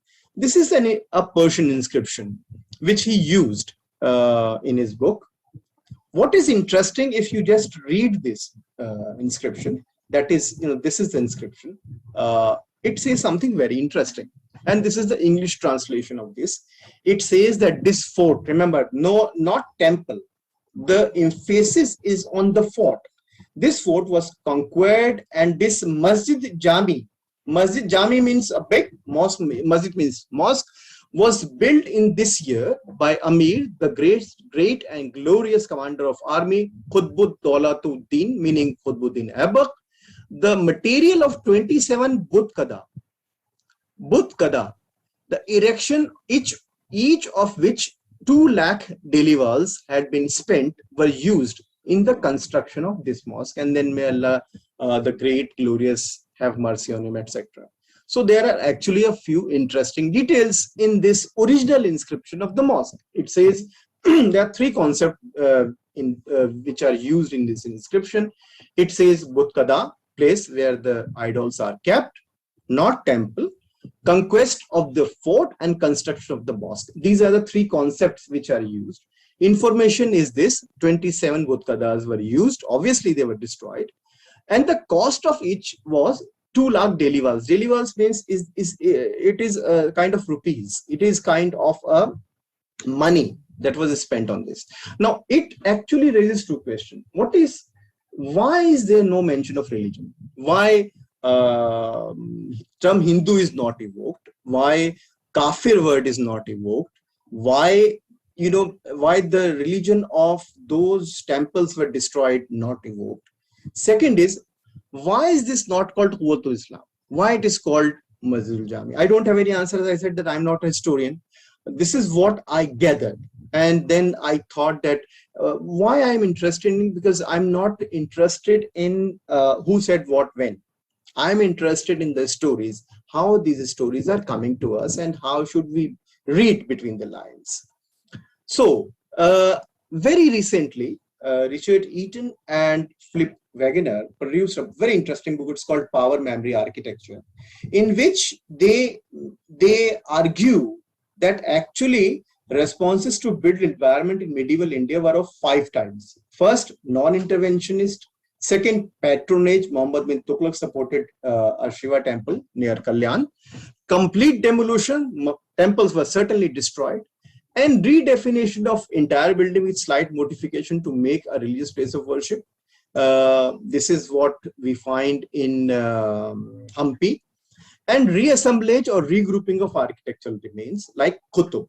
So the point I'm trying to make is this, that there were temples, certainly temples were demolished, but the attitude was not entirely determined by religious imagination of the ruler. Rather, they were largely political. That was the political culture of that time.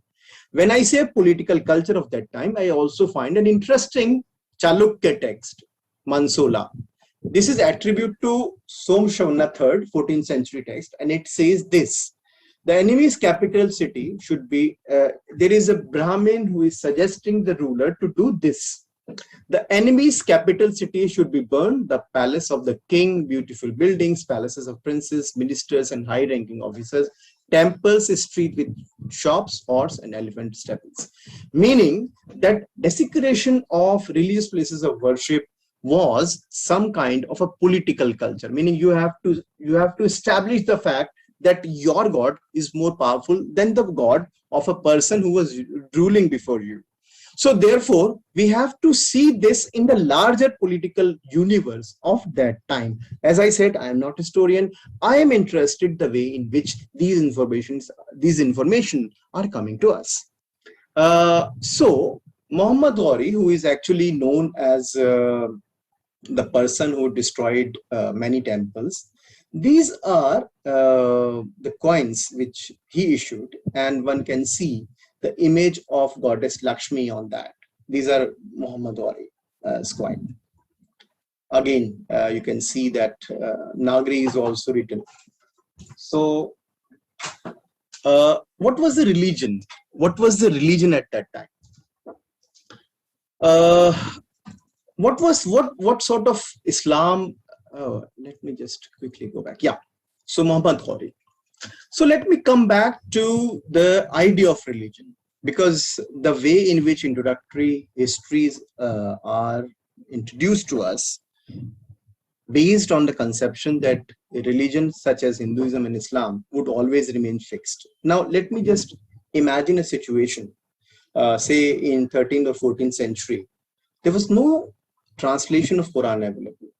There were no codified form of hadith available to people. And because, printing press was far away, so people had different, and, mosque, there's no mention or glorification of conversion.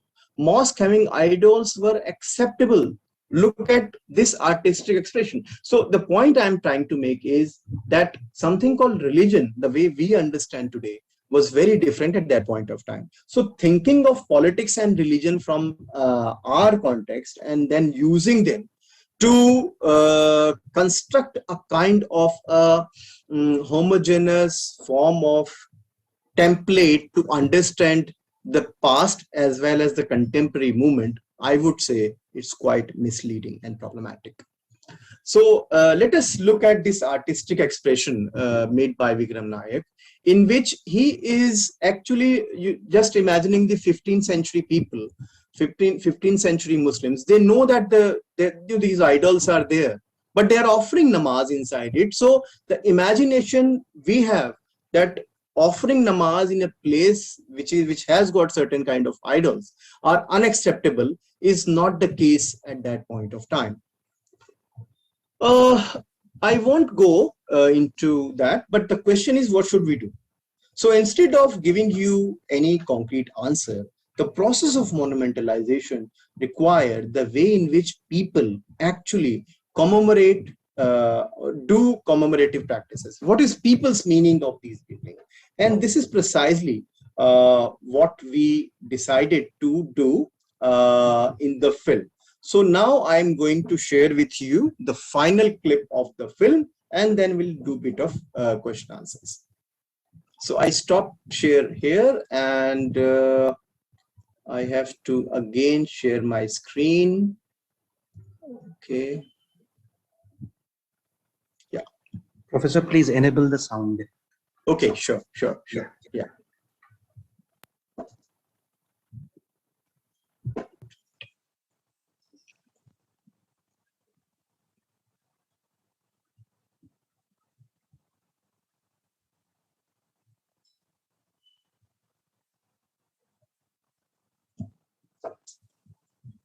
भी है और सब community के लोग भी हैं।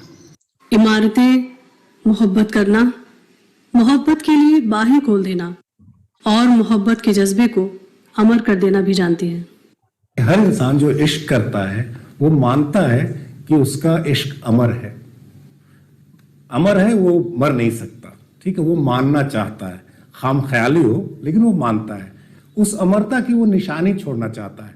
कोई ताजमहल बनवाता है, कोई ताजमहल पे अपना नाम लिख देता है। तो ये जो बना हुआ है, ऑलरेडी एक अमर कृति बनी हुई है, उसमें अपना नेम प्लेट लगा करके, है ना, आप अपने आप को अमर कर लेते। फूल तुम गुलाब का, क्या जवाब आपका, जो अदा है वो बहार है। आज दिल की बेकली आ गई जुबान पर, बातें ये है तुमसे प्यार है, दिल तुम्हें को दिया रे, प्यार का राग सुनो रे,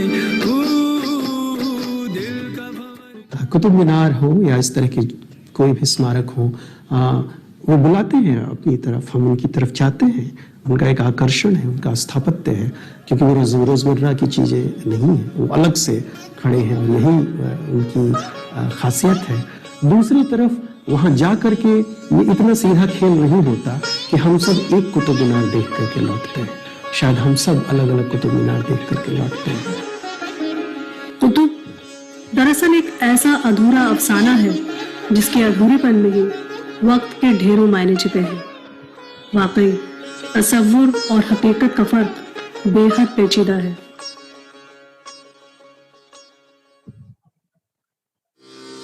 क्या भूलूं क्या याद करूं मैं, अगणित उन्मादों के क्षण हैं, अगणित अवसादों के क्षण हैं, रजनी की सूनी घड़ियों को किन किन से आबाद करूं मैं, क्या भूलूं क्या याद करूं मैं।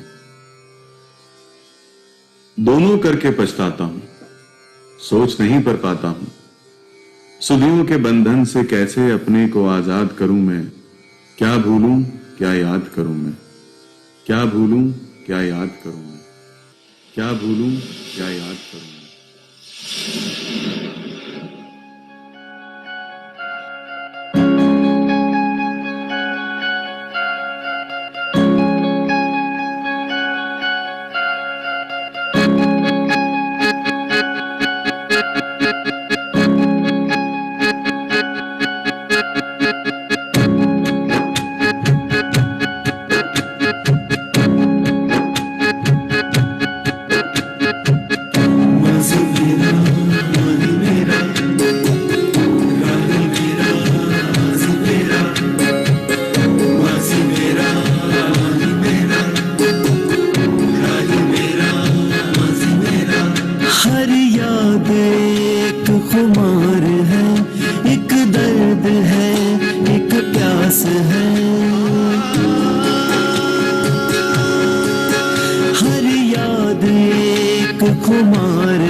Okay, so I stop here and thank you very much.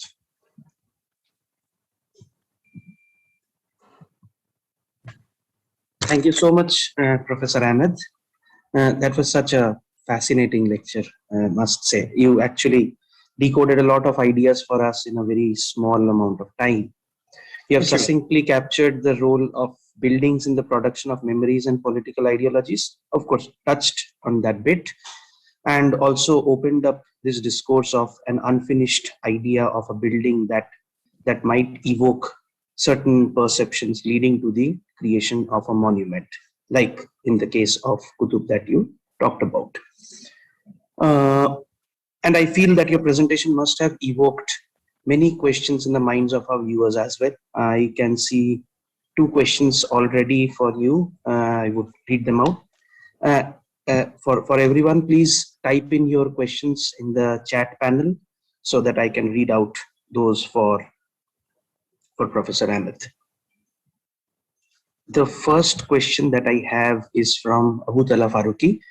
So I would just read it out. It's a fairly long one. You can respond it after that. So he asks that, how would you explain situations which do not exemplify the tensions between religion, faith, buildings, and the making of monuments?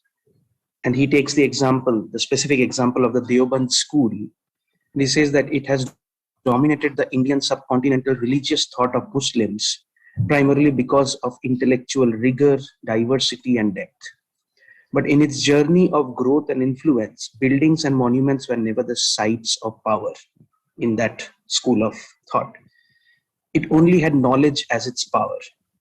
How to look at these kinds of political discourses where buildings and monuments suddenly become irrelevant?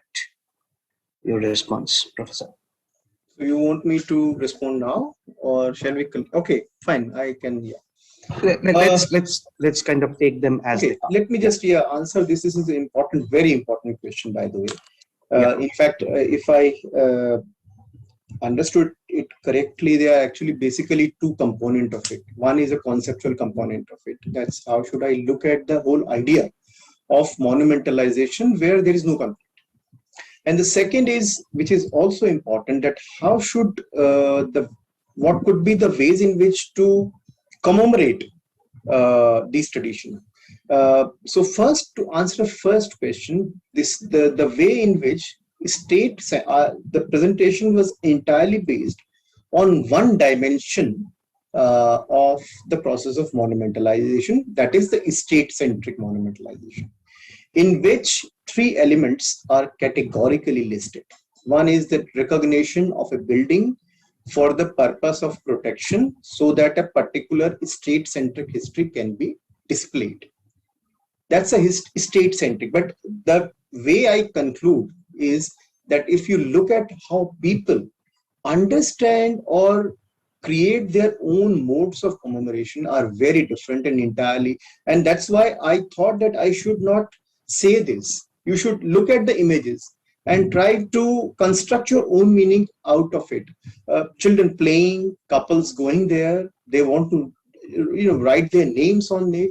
These are very intrinsic commemorative practices. So that's the way I would completely agree with his criticism. In fact, this is the criticism I am making. Now, the second part of the question is, how should we look at these traditions which are no longer, which does not have any sort of problematic past. And now I'll give you one very unsettling sort of an answer. And this is the question which I always raise again, that why Vishwa Hindu Parishad is not interested in those Hindu temples which are abandoned by people for years. In 4 or 5 years back, Vishwa Hindu Parishad celebrated its 50th year of establishment, and they came out with a very interesting book in Hindi. It's called Vishwa Hindu Parishad Ke Badhte Qadam, in which they identified 4 set of temples, and they even VHP felt bad that Hindu communities are not taking care of them. Now, if you just link that with, say, Archaeological Survey of India, one of the programs of Archaeological Survey of India is to do temple survey. For a long time, they are doing temple survey.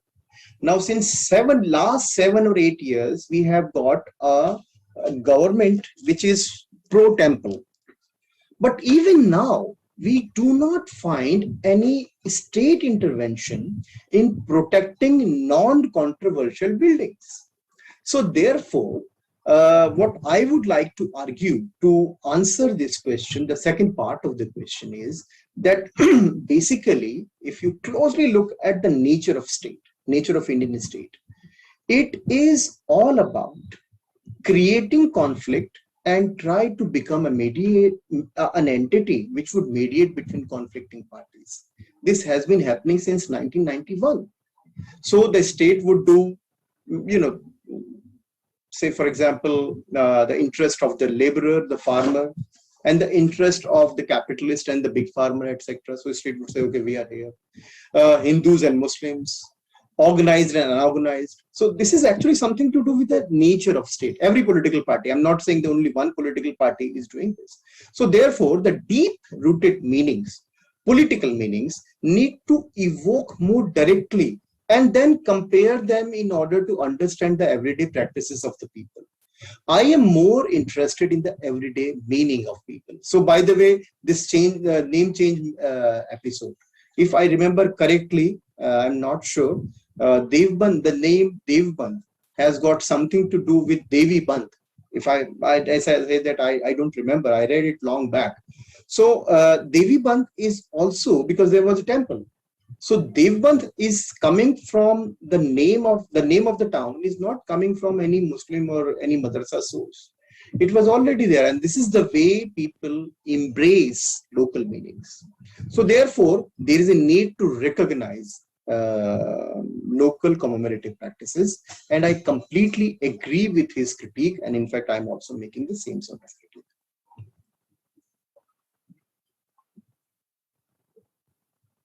Thank you so much, Professor Ahmed. I would request Professor Joydeep Chatterjee to unmute himself and ask a question, if you will. Hi, Hilal. Thank you so much. Hi, Joydeep. Thank you. Really enjoyed the talk and wonderful to have you speak here.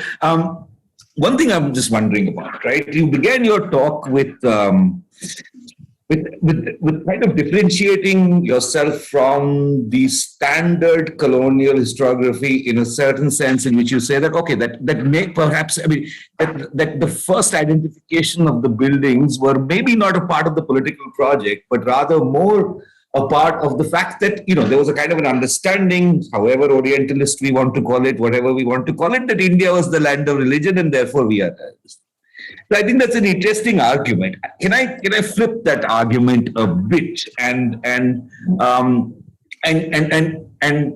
make a slightly different argument, which may point to the later part of your talk. And this is actually an idea, again, I don't have any answers. This is a question I'm myself sort of grappling with and trying to understand. So the question, and even in your talk, and the question of what is a monument has been an interesting question within the discourse of architecture for a long time. For example, Adolf Loos only said that architecture is between the grave and the monument in a certain sense, right? But I'm saying that the idea of a monument can only come by juxtaposing it against the idea of a building. Right? And my claim, what I'm trying to argue is that actually there is no such thing as a building. You see, and here I'm kind of harkening back to Marx in a certain sense, right? And if you go back to somebody like Marx, for exchange value to appear, labor has to go from particular to general. It has to become an abstract labor. It has to get freed from its particular conditions in order for it to become a abstract labor, and etc. I'm kind of trying to argue and say that something actually very interesting and similar is happening at the same time to the built environment. There are nobody talks of buildings ever if one is actually looking at 17th, 18th, or 19th century in a certain sense. The very category of the building is a kind of a 17th, 18th century invention, which then allows not only monumentalization, but architecture as such to appear. Right?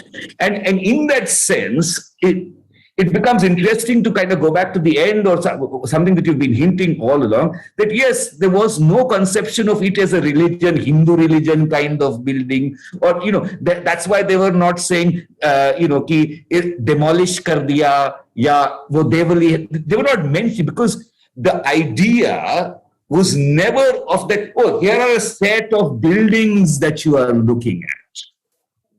The notion of the type is a much later idea. And so I was just wondering that when in your own way, when you're talking about monumentalization, are you not then hearkening back and coming back to this binary in a certain sense? Do you see what I'm saying? Between the building and the monument, Yeah, absolutely. Right? I think it's something we need to engage in as such. Yeah. Okay, so shall I answer now? Moderator. Yes, you can. Okay. Yes, you can. Yeah. I just unmuted. Jaideep, thank you very much. Wonderful question. And thank you very much for forcing me to share what exactly I'm doing at the moment. I am doing a comparative paper on Babri Masjid and Hagia Sophia. And the argument is that, in fact, today I have written a piece in the print raising exactly what you are saying. That first of all, what I mean by evoking building time and again, because I am trying to criticize the legal way of interpreting the idea of monument. So therefore, the centrality of building would remain very crucial. And that's why I'm very uncomfortable with the building. So suppose there is no building. So that is, and that this Marx idea was fascinating. And thank you very much for raising that question. But first of all, the first part of your question was with regard to Orientalism, etc. And very small answer to this, Partha Mitra's book, Much Maligned Monster. He makes a wonderful argument that we have to look at these things at two levels. One is the intellectual level, and then how this intellectualism translated into the political project. So I am using that frame to make sense of that. So that's there. But this part of your question is important. And that's why I would like to explain it, that suppose there is no building. For example, in case of Babri Masjid, you do not have site, you do not have structure, the land is given to someone else, alternative land is given to you, yet it is surviving. It is surviving as an imagined monument. So this imagination, by the way, this imagined monument is not used by the Muslim parties. They are very reluctant to use even the word called Babri Masjid. But this imagination is used time and again by VHP and the Ram Tirath Trust. Right. That we need to tell the visitor that this temple is actually a symbol of certain kind of victory. So therefore, the building has completely gone, 20, 25 years old, 30 years gone. There is nothing. But at the same time, the idea of monument of a different kind functions. So therefore, you are absolutely right. So this form, in my book, I also mentioned that this form is called, the memory-centric commemorative practices, where you evoke certain kind of memory that need not to actually have got certain kind of tangible relationship with built environment. So therefore, the erasure of something, Bamiyan Buddha, for example, I was reading, one of the texts which was circulated, Talibani text in Urdu, and they were describing the way they destroyed the building. And there is a very strong argument made that there were Buddhist countries, they wanted to take this statue and they wanted to install it there. But the Taliban regime refused to do that because they said that this is a question of Islamic prestige. Now that has gone, that thing is gone. But we all remember it, and it would always remain a reference point for all of us. So this kind of monumentalization, where there is no reference to building, is crucial and important. And it is. This is exactly what I'm doing. Thank you very much for asking this question. Thank you. Thank you. We have another question from Sarovar Zaidi. Sarovar, would you like to unmute yourself and speak up? We have some time so we can take that up like that. Otherwise, I think you can just release the control and ask people who want to just unmute. Yes. So yeah. Sarovar, are you with us or? Hi. Okay.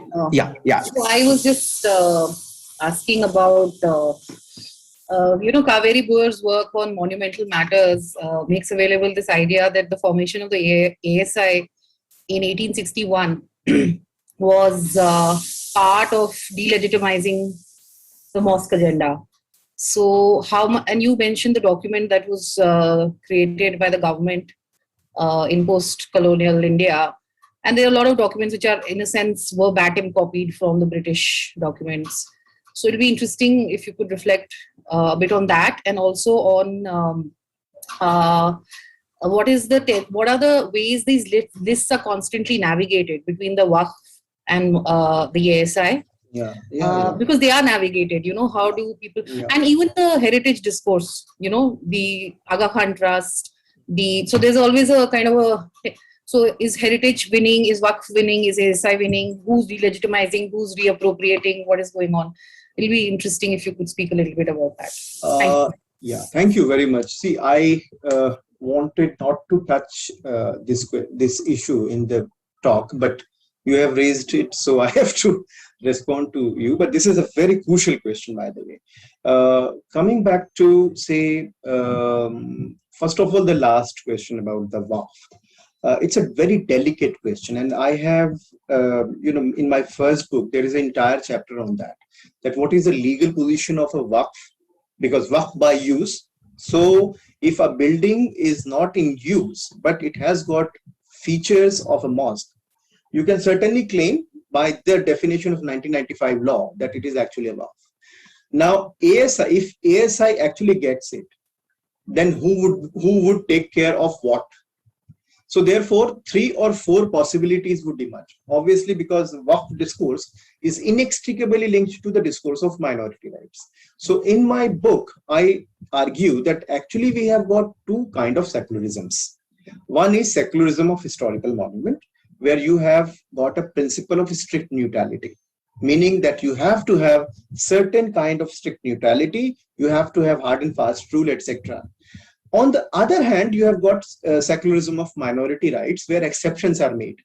So Waqf is more or less an exception. So remember that Article 26 of the Constitution is inextricably linked to all the Waqf laws. So therefore, if the conflict arises, then it is up to the, and three or four questions which I raised in my presentation, that suppose if a building is acquired by the ASI, and or that is a Waqf building, this is a functional building, so it is clear that the ritualistic activities would be taken care by the Waqf would take care of the ritualistic part of it, but the building would be protected by the ASI.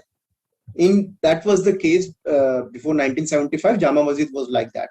Jama Masjid of Delhi, it was a Waqf building, and certain amount of money was given by the ASI, and ASI actually informally, not formally, took the burden of keeping the architectural site intact. So that's one possibility. Second possibility is that the building is completely abandoned and it's a mosque, and it is also listed in Waqf list. So what should the state would do? So the ASI law says that on the day of notification is a hard and fast rule. Since nothing was happening on that day, so you do not have any right to restart the prayer there. And this is what the Sultan Ghari case is all about. Now, the third possibility is that, okay, the building is acquired and certain part of the building is owned by the ASI. And on the day of notification, certain ritualistic practices were going on. So what to do with these ritualistic practices? Because the ASI rule bylaws says that you have to open a building at around the sunset and sunset and sunrise. Sunrise is the opening time, and sunset is a time when you have to close it. But what to do with Isha prayer? This is the question which is raised in Firozshah Kotla Masjid. So therefore, all these questions have got certain legal interpretation involved. Yeah. And because these are gray areas, so Muslim politician would take, if you just do a bit of, biographical study of Muslim politician, you find that in post-colonial India, Waqf is the most fertile political ground where Muslim politics is always constituted. So therefore, and Hindutva politics as well. So therefore, my argument is that there is a long chapter in my book where I am actually using all sort of... Yeah, I know. That's why I brought it up. So yeah. So thank you very much for raising this question. I was actually avoiding to go into that. Sorry about that. Yeah. No, thank you very much, because now the real life of a monument is coming out. Yeah. Thank you. Thank you very Thank much. you. Yeah.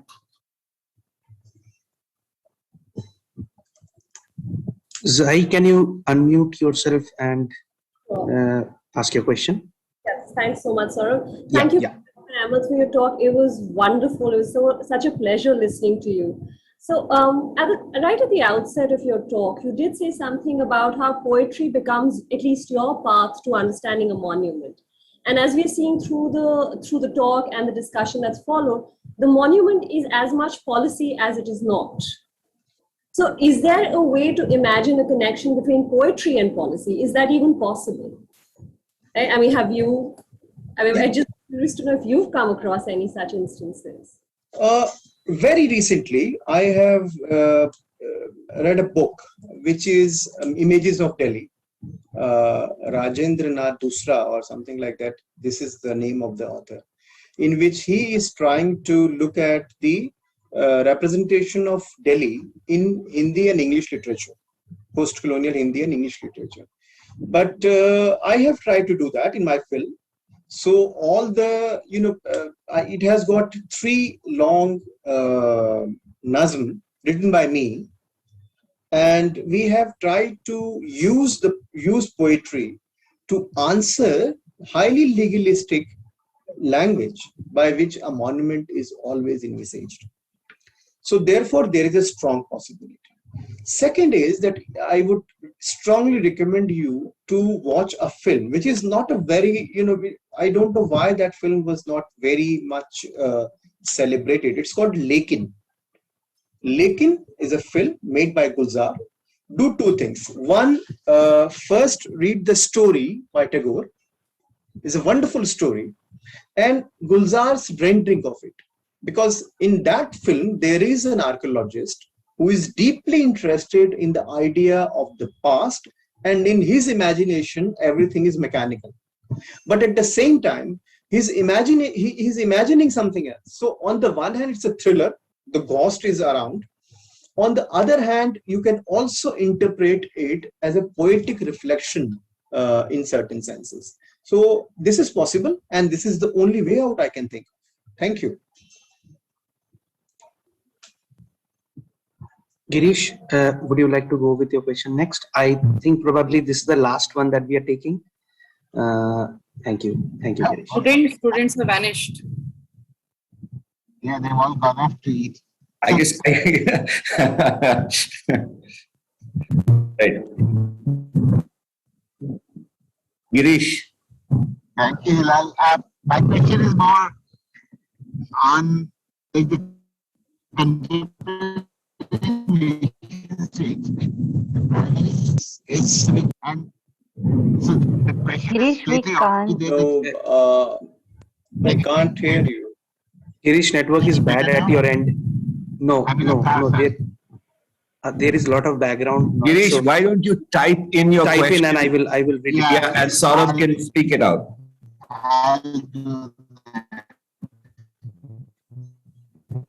In the meanwhile, Saurabh, why don't you ask Hilal another question? There are a couple of questions in the chat.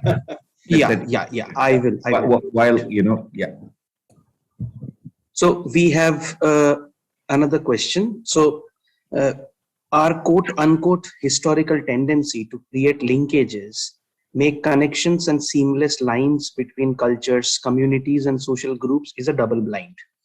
In the sense that the same agents which create a sense of heritage or lineage also signify and assign the historical excesses or operations to contemporary societies or cultural groups. So how do you look at this very evident phenomenon around us? So the question on very agency. good question. Yeah. It's a very good question. Just hold on. Yeah. Let me just switch on my laptop charger. Yeah. See, it's a very good question. And I think I have answered this question partly, not directly, in my responses. See, some way or the other, we have been suffering from what I call historical reductionism. There are 2 ways in which we can understand history. One is historicization, which I like, and this is the way I always would do my work, historicization. When you evoke history and you go back, and if I may use another word with historicization, genealogy. Just stress the way in which certain things happened in the past, etc. So the past would become your contemporaneous in certain ways. So that is one way of, looking at ruptures and specificities. So obviously there are certain ruptures. And at the same time, there are certain specificity of the moment in which we live. So therefore, obviously, there are certain residue of the past will continue to affect us, but not the way they were there or in the initial phase. For example, in Habermas makes a very interesting point in his essay, and I like that in modernity you have got latest and new. So you cannot be old. So my son would be a latest version, but I'm also modern. So this is the way in which historicization functions. But there is a tendency, and that tendency is very dominant in our public discourse, especially in public discourse, that is historical reductionism. For example, Discovery of India. Discovery of India is a very beautiful book. But remember that Nehru did not have any accessible library. He was writing in a jail, etc. So what he did, he wrote a wonderful introduction in which all the philosophical premises are explained, that this is, don't take it as a face value. It's a comment on history, not the way in which an archival history is written. What our secularist friends actually do, I'm also in that tribe, we actually reduce that as if that every answer would be finding Nehru. No, Nehru, Ambedkar are a reference point. So we have to historicize them. We should not expect them to answer the problem we are facing. So therefore, our public discourse is deeply reductionist. And if you look at Hindutva, you may find a similar sort of things. It's very weak, by the way, because it is a story of a defeat. The entire historical imagination of Hindutva is based on a history of defeat, that they were defeated, which is, in my view, is a bad thing. Nehru has got an answer to that. In Nehru's imagination, Hindus were not defeated. Muslims were not the winner. So Nehru would say Aurangzeb was a bad guy. Nehru can say that, despite the fact that he would actually adhere to minority rights of Muslims, because he knew that Muslims of this generation do not have any relationship with Aurangzeb at all. So therefore, that historical reductionism, and look at what we did. We started, we started producing, good images of Aurangzeb, not in our books, but in our public discussion. So, in my life, I am Muslim, and I'm now 51, and I haven't met any Aurangzeb in my life. Only one Aurangzeb I know. So, see, if my mind map is unpacked, so, and look at, and by the way, I have got a paper on Aurangzeb in which I argue that Aurangzeb, Muslim League passed a resolution in 1907 saying that was a bad guy. We do not want Aurangzeb at all. Muslim politicians in post-colonial India, including Maulana Azad, were very critical of Aurangzeb. Imam of Jama Masjid said many bad things about Aurangzeb. Now, our secular friends, as well as Hindutva groups, they wanted to impose Aurangzeb on Muslims. Why? Because, as I said, our public discourses are deeply historically reductionist. So therefore, we have to historicize, not get into what we call historical reductionism.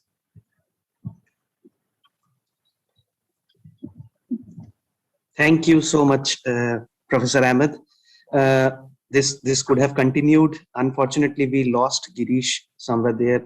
He could not text his question. So, oh yeah, we have his now. I will just read that out. So he says, contemporary nation states lean towards creating civic monuments rather than monumentalization of existing structures. How does a state such as India, particularly the current regime, overcome this? See, again, we are creating, again, the way in which officially we use the term monument. I have a paper in which in post-colonial India, how do we look at official meanings of memory practices? So we have got actually three things, not one. So the Indian state won't say that they are going to create a monument. No. We have got monument meaning 100 years old.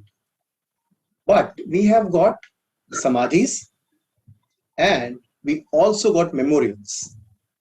So therefore, when very recently this National War Memorial was constructed, it was not, it was not presented as monument of some kind. It is a memorial.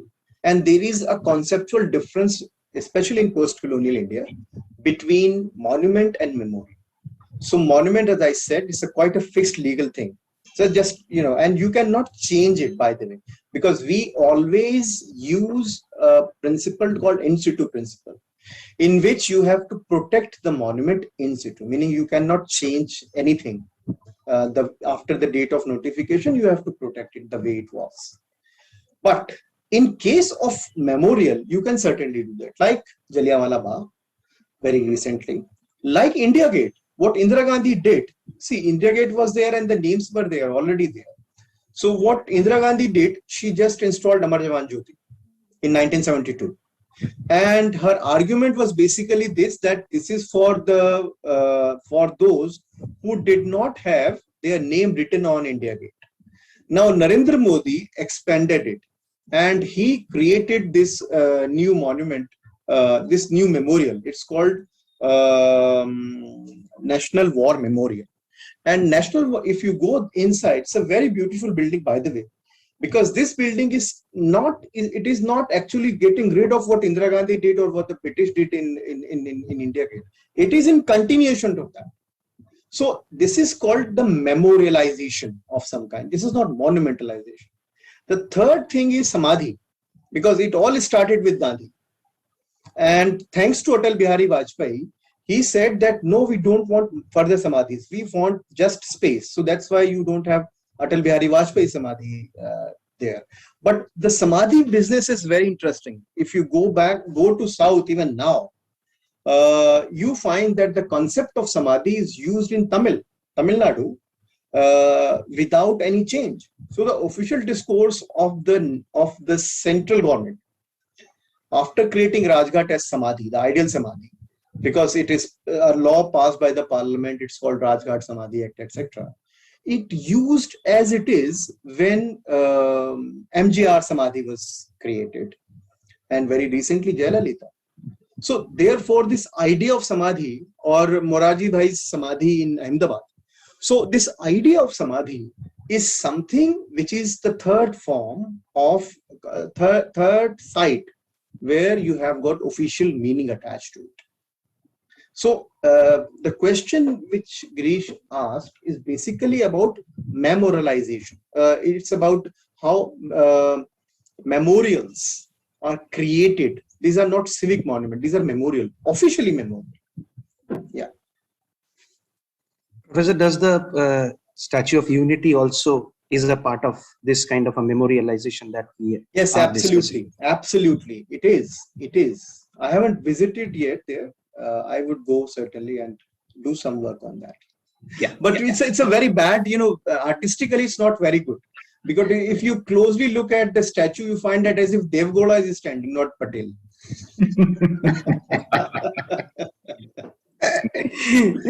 Poor artistic taste. I'm sorry about it.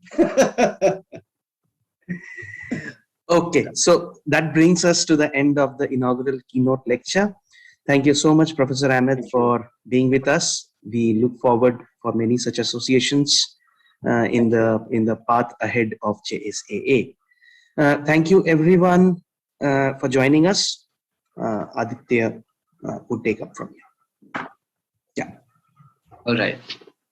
Thank you so much, Dr. Ahmed, for providing some wonderful insights into the creation of a monument and the processes of monumentalization. I also thank Professor Banerjee for moderating the question and answer session and the audience for asking some wonderful questions. As this session comes to an end, we will now break for dinner. I request all the presenters as well as JSA students to return at 8:30 p.m. for an informal meet and greet session which has been organized for all of you by the Student Council of JSA. The link for this meet and greet has been shared with all of you previously and will be shared again on the chat box for all of your conveniences. With this, we conclude the inaugural session of the International Conference on the Built Environment 2021. We will see you all tomorrow for the first 4 sessions of the conference, as well as the next keynote lecture by Mr. Thomas Crowley. We hope that all of you are excited for some incredible presentations and engaging conversations. We begin at 10 a.m. tomorrow with the first session of the day titled Unfolding Narratives, the Politics of Representation. Thank you all so much for joining us today, and please take care. Thank you. Thank you very much. Thank you. Thank you. Thank